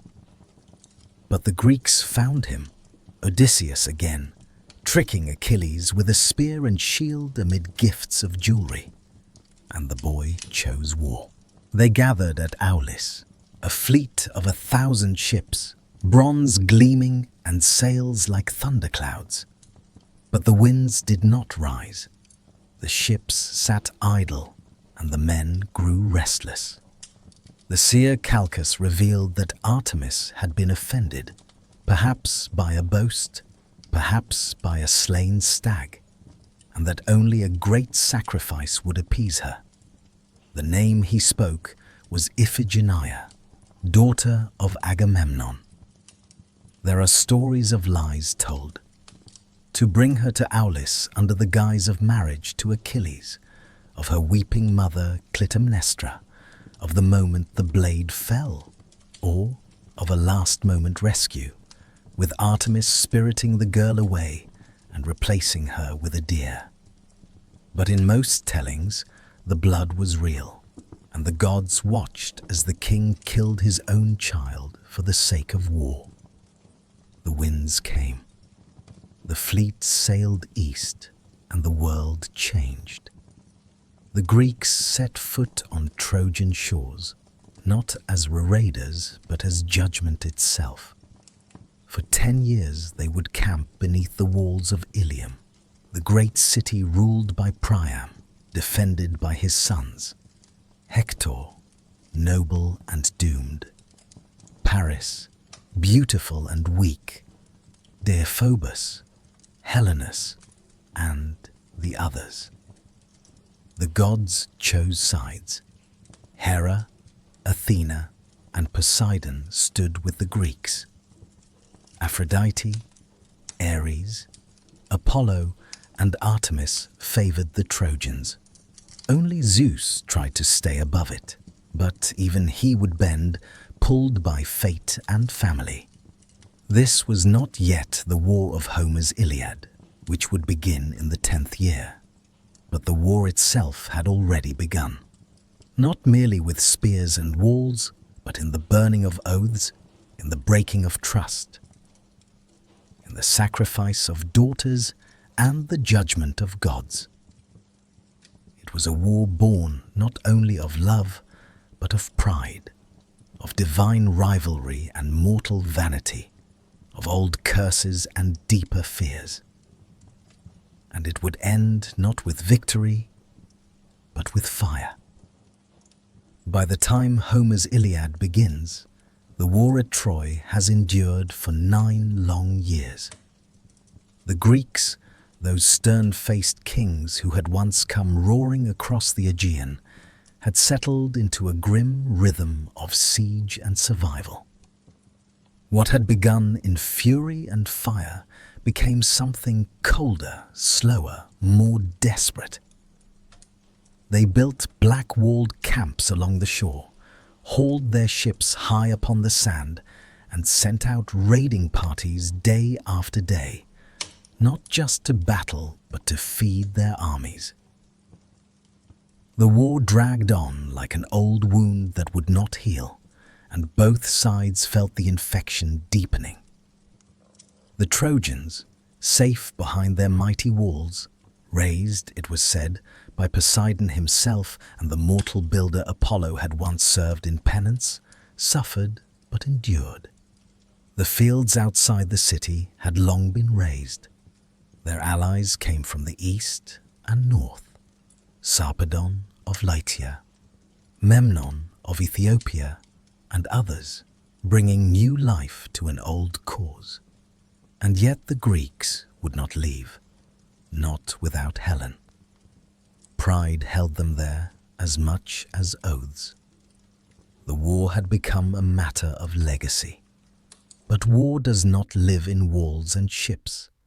It lives in the hearts of men. And in this war, 2 hearts burned hotter than the rest. Agamemnon, king of kings, stern and imperial, and Achilles, son of Thetis and Peleus, unmatched in battle, fated to die young and determined to make that death matter. The quarrel between these two would shatter the fragile Greek alliance. It began, as so many quarrels do, over a woman. In one of many raids, the Greeks had taken captives. Among them were Chryseis, daughter of a priest of Apollo, and Briseis, a princess of Lyrnessus. Chryseis was awarded to Agamemnon, Briseis to Achilles. When Chryseis' father came to ransom her, bearing golden gifts and reverent words, Agamemnon scorned him. The old man prayed to Apollo, and the god answered, not with fire from the sky, but with plague, a silent killer that passed from beast to man, filling the air with death. The prophet Calchas at last revealed the truth. Agamemnon, forced to surrender Chryseis to save his army, did so, but in turn demanded Briseis from Achilles as compensation. It was a slight Achilles could not endure. He rose from the council in fury, called Agamemnon a greedy coward, and swore an oath before the gods. He would no longer fight for the Greeks. Let them bleed without him. And so he withdrew to his tent.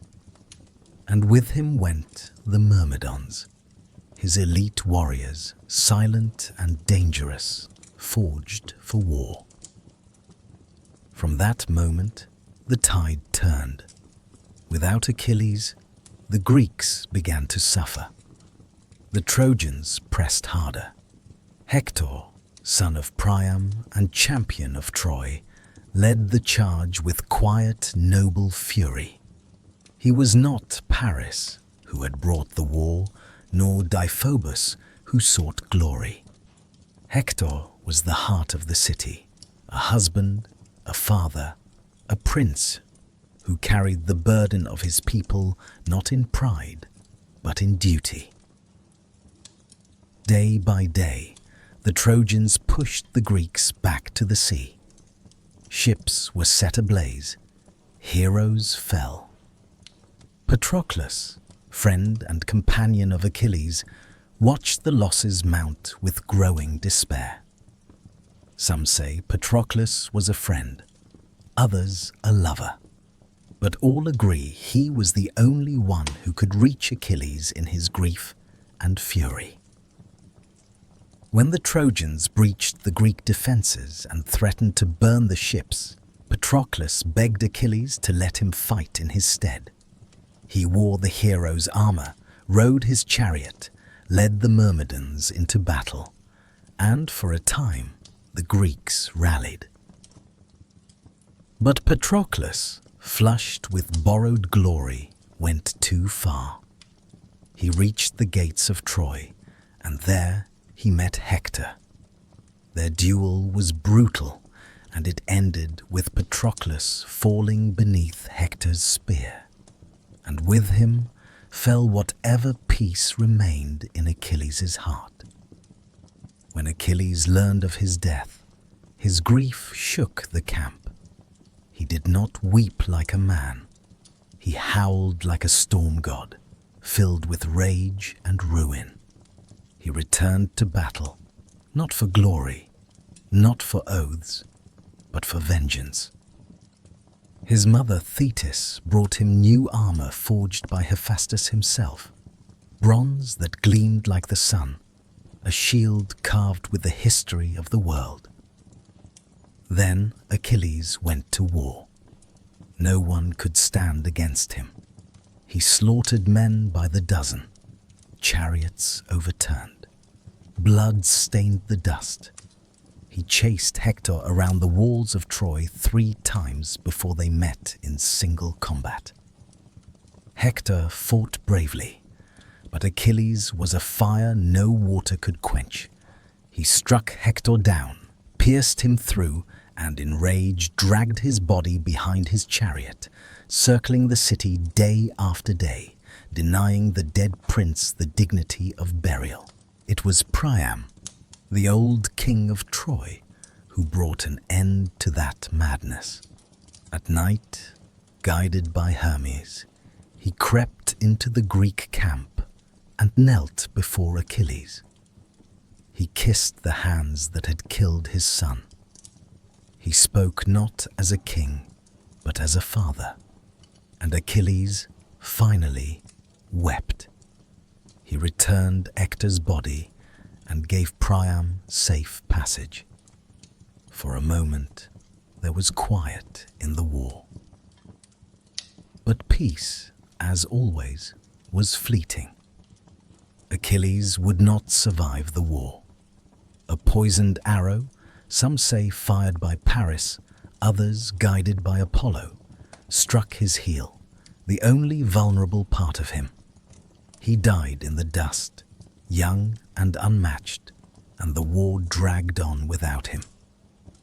The Iliad ends not with the fall of Troy, but with a funeral and a shared grief. Yet the war still loomed. The gods were not finished, nor were the Greeks. The wooden horse had not yet been carved. The gates had not yet opened, but the blood had been spilled, and the tide would soon turn.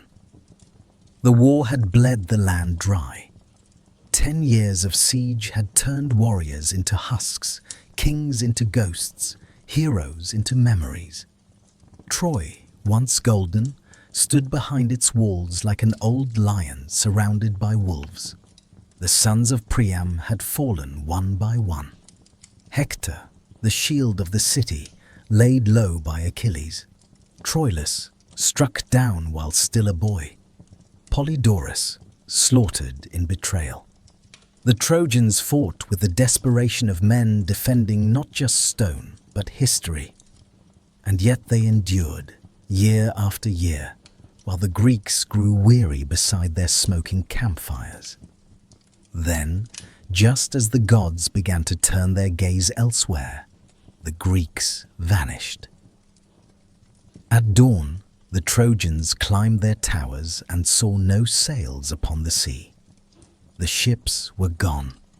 In their place, on the plain outside the Scaean gate, stood a colossal wooden horse, tall as a temple, its flanks stitched from smooth planked cedar, its mane carved in honor of Poseidon. No soldiers stirred, no weapons clashed. The war, it seemed, had ended in silence. Troy did not rejoice easily. Priam, old and cautious, questioned what he saw. Others urged caution. But it was Sinon, a cunning Greek left behind, who broke the city's fate wide open. Pretending to be a deserter, he spun a tale so clever it might have come from Odysseus's own mouth. The horse, he said, was an offering to Athena, a peace token left behind after the Greeks had sailed away.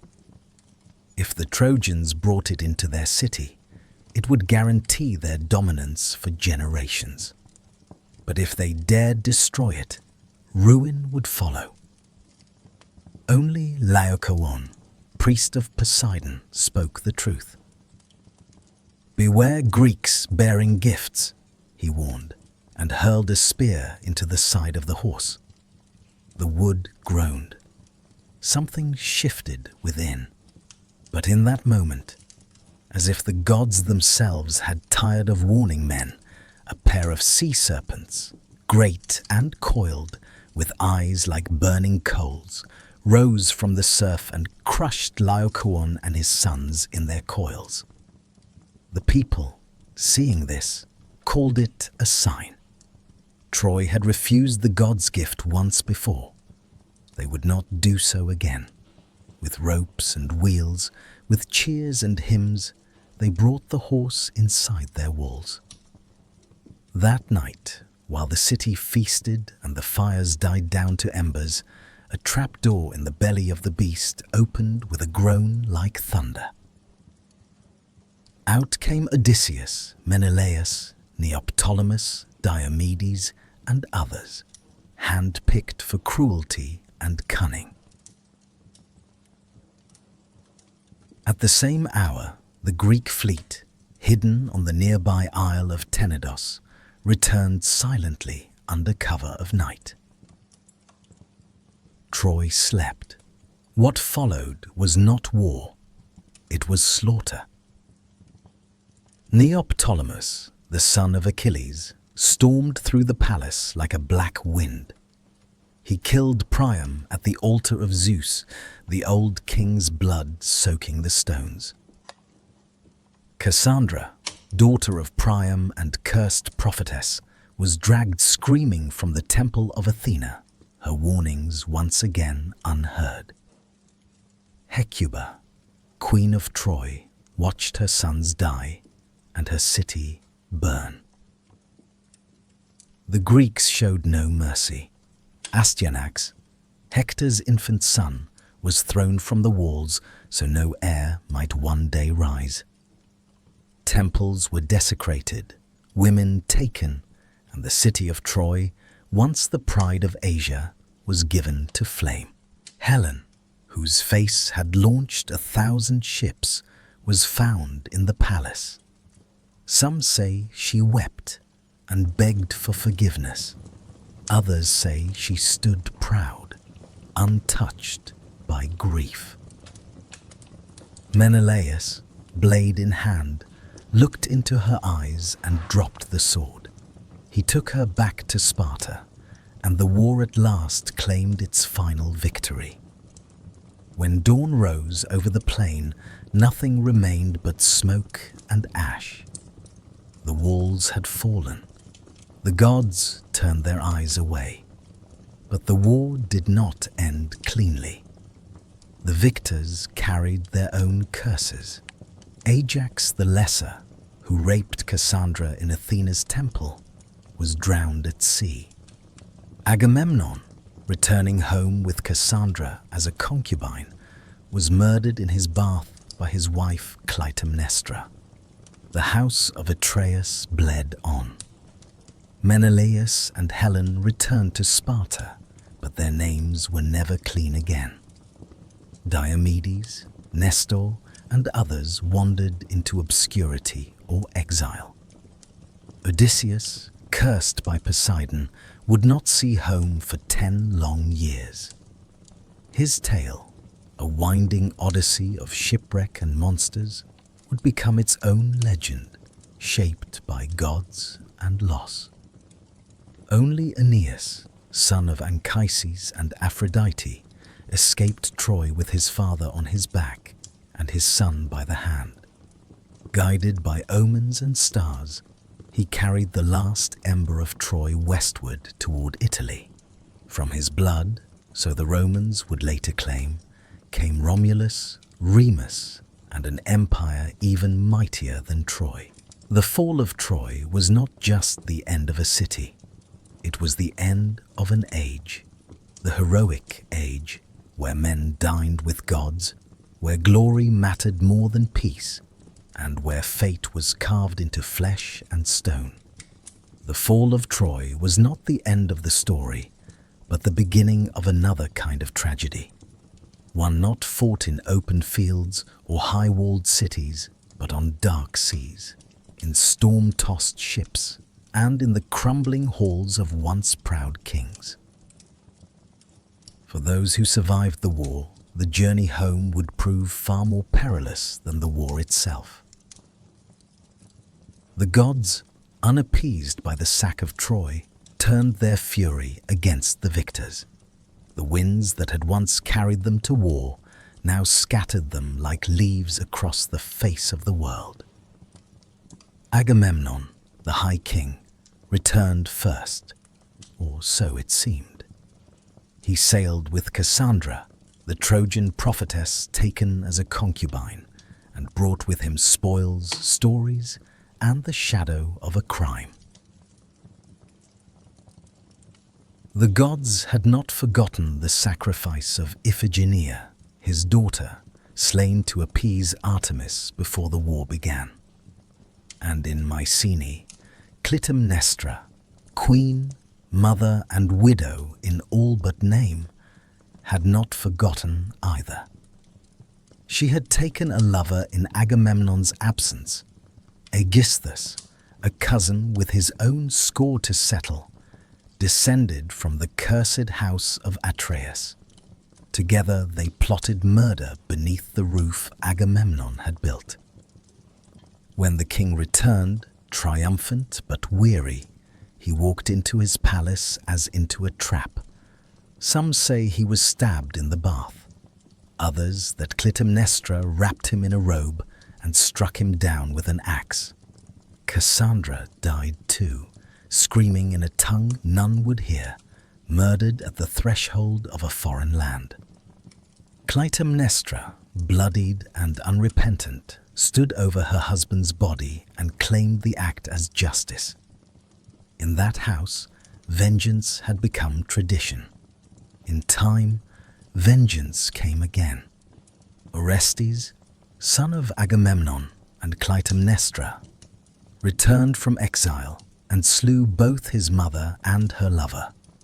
Urged on by Apollo and hounded by the Furies, ancient goddesses who punished kinslaying with madness. His was a tale of blood and absolution, one that would echo in Athenian courts and myths for generations. But his was not the only path home twisted by divine hands. Menelaus and Helen wandered long across the sea, driven southward to Egypt by contrary winds.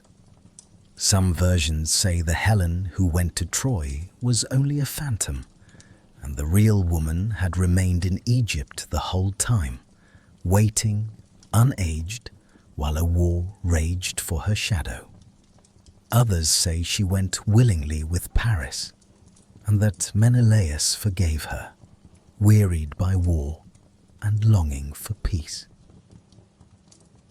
They returned to Sparta at last and ruled together in uneasy silence. But Helen's name, once a poem, had become a curse, and Sparta would never again rise as high as the day she left. But it was Odysseus whose journey became the most storied, the most sorrowful, the most enduring. After Troy, Odysseus sailed not for home, but into a 10-year trial by sea, caught between the wrath of Poseidon and the whims of fate. He was no innocent. Odysseus had contrived the wooden horse and led the sack of Troy, and in doing so had desecrated temples and angered gods. Poseidon, in particular, had marked him for punishment. Odysseus's ships were hurled from island to island, each more strange than the last. He blinded Polyphemus, the Cyclops, son of Poseidon, escaping with the clever name of Nobody. He dallied with Circe, the sorceress who turned his men into swine, and with Calypso, the sea nymph who kept him as a lover for 7 long years. He journeyed to the edge of the underworld, spoke with the dead, and heard the song of the sirens, tied to the mast while his crew rode with ears plugged by wax. He sailed between Scylla and Charybdis, lost all his men to storm and folly, and at last washed ashore alone on the island of the Phaeacians, who, moved by his tale, gave him a ship and safe passage. At last he returned to Ithaca, in rags and silence, his beard long, his eyes cold. There, in his absence, suitors had overrun his house, feasting and plotting to marry his wife Penelope, who had waited, weaving and unweaving the same shroud by candlelight.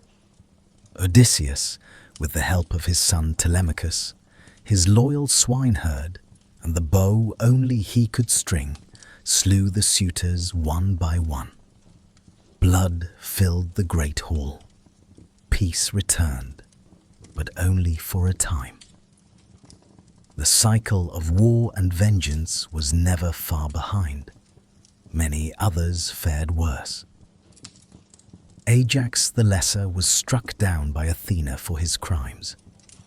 Diomedes, though valiant in war, returned to find his wife unfaithful and his city turned against him.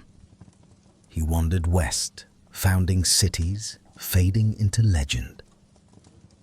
Philoctetes, who had slain Paris with Heracles' bow, found no welcome home and became a wanderer. Neoptolemus, the son of Achilles, was killed in Delphi, cut down at Apollo's altar, perhaps in penance for the blood he spilled at Troy. The Trojan War had promised glory. It had delivered only ashes. The heroes who had once stood shoulder to shoulder beneath the walls of Ilium returned to broken homes, bitter wives, hostile gods, and the hollow echo of songs that no longer matched the truth. In the end, there were no victors, only survivors. To the ancient Greeks, death was not the end of story, but merely the end of breath. What followed was not heaven or hell, in the Christian sense, but a realm both more neutral and more ancient. A land beneath the earth where all the dead, great and small, noble and villainous, made their final journey. This place was Hades, named for the god who ruled it. And though it bore no flames, no pitchforks, no horned demons, it inspired a dread so deep that mortals seldom spoke the god's name aloud. They called him instead Pluton, the wealthy one, for all riches, all veins of silver and gold came from beneath the earth, and so too did the dead. The geography of the underworld was shaped not by logic, but by myth and memory.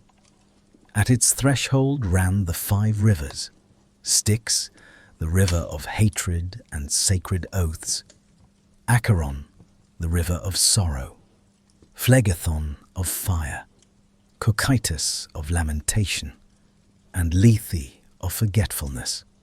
Each marked a boundary not only physical but spiritual. The dead arrived as shadows, Psyche, breathless and bloodless, stripped of voice and form, and crossed into Hades with the help of Charon the ferryman. For a coin, he would row them across Acheron. Those without proper burial, those who could not pay, were left to wander the shores for 100 years, whispering and weeping. Upon entry, the souls were met by Cerberus, the 3-headed hound who kept the dead in and the living out. Beyond him stretched the plains of Asphodel, grey and dim, where most souls drifted in forgetful silence, murmuring like dry leaves. But not all fates were equal. The underworld had its judges, Minos, Rhadamanthus, and Aeacus, who weighed each soul. The truly wicked were cast into Tartarus, a chasm of torment deeper even than the Titan's prison, where oathbreakers, murderers, and traitors suffered torments crafted to mirror their crimes. Sisyphus rolled his stone endlessly. Tantalus thirsted forever beside unreachable water. Ixion spun upon his fiery wheel. The rare few deemed worthy of reward passed to the Elysian fields, a paradise of soft winds, green meadows, and perpetual spring. Their heroes might linger in comfort, their memories intact, their deeds honored. Still fewer souls might choose to be reborn, passing through the river Lethe to forget their past lives, beginning the cycle anew. In later mystery religions, A soul might even hope to escape the wheel entirely and ascend to the stars. But such fates were rare and uncertain. At the heart of this realm stood Hades, stern and silent, a king without vanity. He did not seek worship, did not interfere in the affairs of mortals. He simply ruled, and he ruled absolutely. His realm did not change, and he preferred it that way. He was not evil, as later myths would paint him, but immovable, indifferent, the shadow cast by Zeus's storm and Poseidon's tide.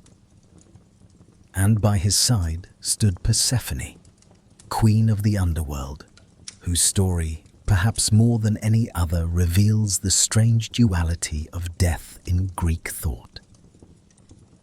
Persephone was the daughter of Demeter, goddess of the harvest. One spring day, as she gathered flowers, the earth split open and Hades rose in his chariot. He took her swiftly and without consent down into his realm. Demeter, in her grief, let the earth wither. Crops failed, rivers dried, famines swept across the land. No prayer could sway her. She would not let the world grow green again until her daughter was returned.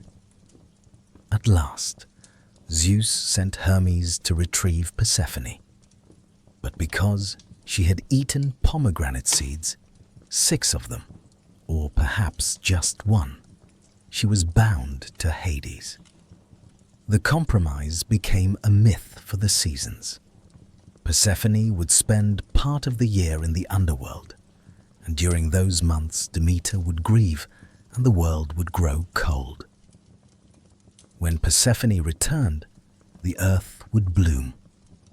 Life and death became a cycle, not a sentence.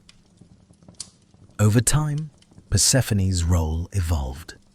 No longer merely a captive, she became a ruler in her own right, a queen of mysteries who walked among the shades with quiet authority. In the Eleusinian mysteries, the great secret rites held outside Athens, her descent and return were reenacted each year, promising not only the return of the grain, but the hope of renewal for the soul. The underworld was not entirely sealed. A few mortals journeyed there and lived to tell of it. Orpheus sang his way past Cerberus and charmed Hades and Persephone, only to lose Eurydice with a backward glance. Heracles brought Cerberus to the surface. Odysseus, guided by Circe, sacrificed to the dead and called up the ghosts of Tiresias, Achilles, Agamemnon. Each one told him that death was not glorious, only final. "Better to be a slave in life than a king among shades," said Achilles, once the greatest of the Greeks. And so the Greeks built their tombs with care. They buried the dead with coins for Charon, with weapons, wine, and songs. They poured libations and made offerings at the family hearth. For the dead were never truly gone. They haunted dreams, sent signs, and sometimes, through rites and blood, could even be called back for answers best left unspoken. The underworld was a mirror of life, of memory, of justice without appeal. It offered no heaven for the faithful, nor hell for the faithless. It simply existed, vast and dark, ruled by a god who did not seek love or prayers, only silence. In that stillness, the Greeks saw the shape of eternity. And in the stories they told of Hades and Persephone, of shadows and judgment, of rivers and thrones beneath the earth, they gave death its place in the order of the cosmos, not as a punishment, but as a passage. In the world of Greek myth, power did not rest solely in the hands of gods or heroes. There was something older still, something deeper, humming beneath every choice and every death, every victory and every sorrow. Fate. It was not a god, though the gods themselves feared it. It was not a law, though it governed even the divine. Fate was a truth, a force like gravity, unseen but inescapable, woven into the bones of the world. The Greeks called it Moira, and sometimes she had faces, the Moirai, or Fates, 3 sisters who spun, measured, and cut the thread of every life. Clotho spun the thread, Lachesis measured its length, and Atropos, the one who could not be turned, cut it when the time came. Even Zeus, king of Olympus, was bound by their decisions.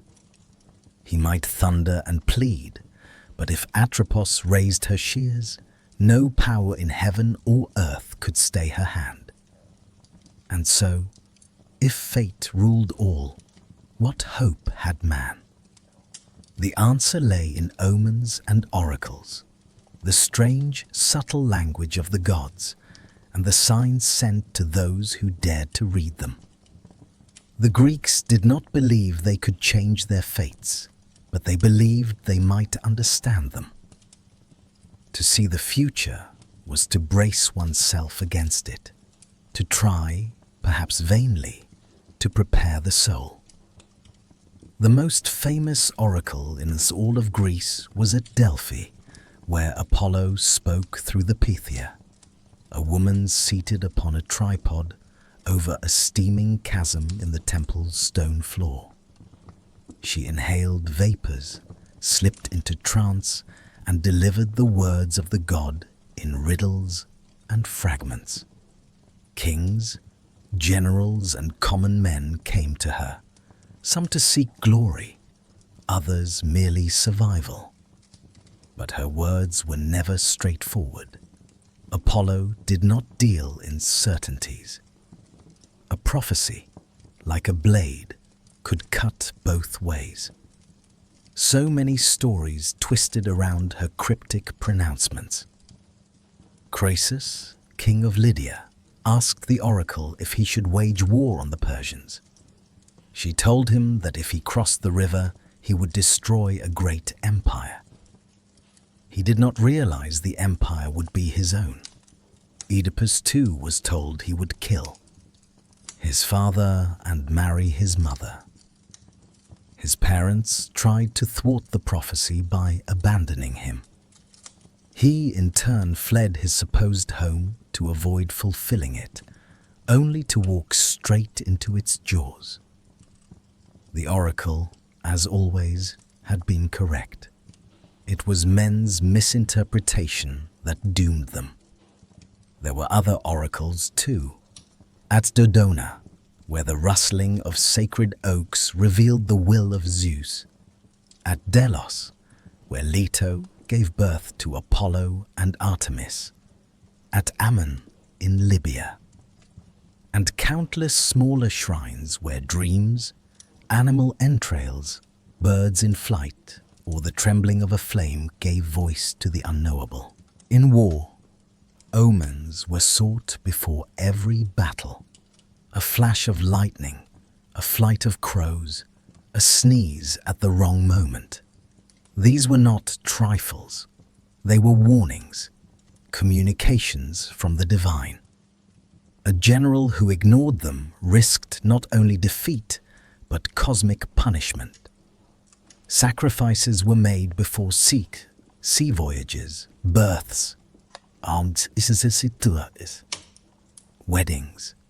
The entrails of goats and the livers of oxen were studied by seers who divined the will of the gods in dark, wet patterns of muscle and blood. The art of reading omens became its own power. Seers like Calchas, who guided the Greeks at Troy, or Tiresias, the blind prophet of Thebes, held influence equal to kings. Tiresias, in particular, touched by both male and female life, was said to have lived 7 generations, his wisdom unrivaled, his visions sometimes a curse to those who asked for them. But oracles and omens were not mere superstitions. They represented something deeper, the Greek understanding that mortals were not in control. No matter how mighty the hero, how noble the bloodline, how loyal the heart, the wheel of fate turned ever on. And in that turning, all must one day be broken. The gift of prophecy was not power, it was awareness. And awareness, too late, was often indistinguishable from tragedy. Still, men sought prophecy. They climbed mountain paths to Delphi, brought gold and goat blood, asked questions in trembling voices. For even if fate could not be changed, it could be faced. To know the storm was coming was not to stop it, but it was perhaps to die with eyes open. In this tension, between knowledge and helplessness, between the known and the feared, the Greeks found meaning. Their stories were not about victory over destiny, but dignity within it. The Olympians were mighty, but they were not unchallenged. Even as temples to Zeus reached toward the sky and Athena's wisdom lit the minds of city-states, darker gods walked the earth, gods of wine and madness, of death and rebirth, of things not carved into public altars but whispered in secret groves and torchlit caves. Chief among them was Dionysus, the last to take his seat on Olympus, and the only one who truly stood between the divine and the wild. Dionysus was no ordinary god. His birth alone defied the laws of nature and propriety. He was the son of Zeus and Semele, a mortal princess of Thebes. When Semele, tricked by Hera, demanded Zeus reveal his true divine form, she was consumed by his thunderous radiance. Yet from her ashes, Zeus plucked the unborn child and sewed him into his own thigh. Months later, Dionysus was born again. Twice born, they would call him. And from the moment of his second birth, his path was unlike any other Olympians. He was raised not on Olympus, but in far corners of the world, among nymphs in Nysa, in the caves of India, in the company of satyrs and maenads. He wandered, not ruling from a throne, but roaming with flute and vine, his train of revelers trailing behind in ecstatic dance. Where he walked, vineyards bloomed and reason faltered. He was not merely the god of wine, but of alteration, of the thin, sacred line between civilization and chaos, between ecstasy and insanity. He inspired joy, yes, but also frenzy. And in frenzy, men and women alike might forget who they were. His arrival in Greece was not without resistance. Cities mocked his rites, kings barred his worship. One by one, he punished them. In Thebes, his mother's homeland, the young god returned, disguised. His followers stirred unrest with drums and cries. Pentheus, the rigid king, tried to suppress the madness. He arrested Dionysus, scoffed at the wild rites, and sought to spy on the women of the hills. But the god lured him into the woods, dressed as a woman. And there, in a trance of divine madness, his own mother Agave led the Maenads in tearing him limb from limb. Only when she returned to the city with her son's head on a thyrsus did the spell break, and the lesson settle like a shadow over all Thebes. Dionysus was the god of theatre, as well as intoxication, of masks and performance, of truths hidden within lies. His festivals became the heart of Greek drama, where comedies and tragedies alike were performed in his honor. Through masks and songs, the Greeks gave shape to fears and desires they dared not speak aloud. To worship Dionysus was not to bow before power, but to surrender to it completely. And with Dionysus came something new to the Greek world: mystery cults, religions of initiation, secrecy, and rebirth. Unlike the formal rites of Olympus, mystery cults promised something personal. In the Eleusinian mysteries, followers of Demeter and Persephone reenacted the story of descent and return, of a daughter lost to death and found again. The Orphics, followers of the poet-mystic Orpheus, spoke of Dionysus as a god torn apart and resurrected, a god whose suffering brought wisdom and whose rites promised freedom from the cycle of rebirth. These mysteries did not reject the Olympians, but they moved beneath them, quieter and deeper. They offered hope where the thundering gods gave only law. They whispered of a soul that could endure, that could transcend the mortal body. And in that promise, the old certainties began to tremble. Even on Olympus, the cracks began to show. The gods feuded more bitterly. Ares and Athena vied for the hearts of warriors. Apollo fell in love too often and too fatally.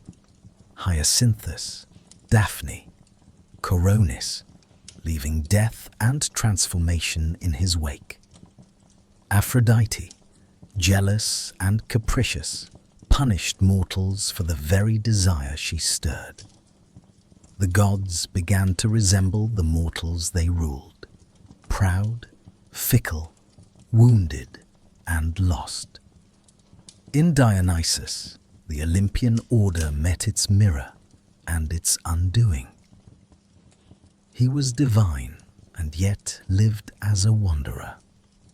He brought joy yet left madness. He tore down kings and raised up peasants. And most importantly, he changed the nature of divinity itself. The gods were no longer aloof and eternal. Through mystery, through ritual, through wine and song and madness, mortals could feel the breath of God within them, not in temples, but in themselves. And somewhere in the distance, beyond the wine-dark seas and the marble columns, new gods stirred. Rome was rising.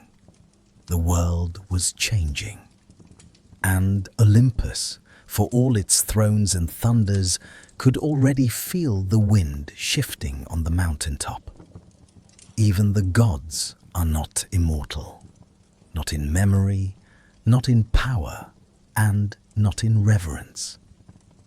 There comes a moment in every mythic cycle where the divine grows quiet, where once vivid figures fade from the edges of men's dreams, and thrones once built in thunder are worn smooth by time.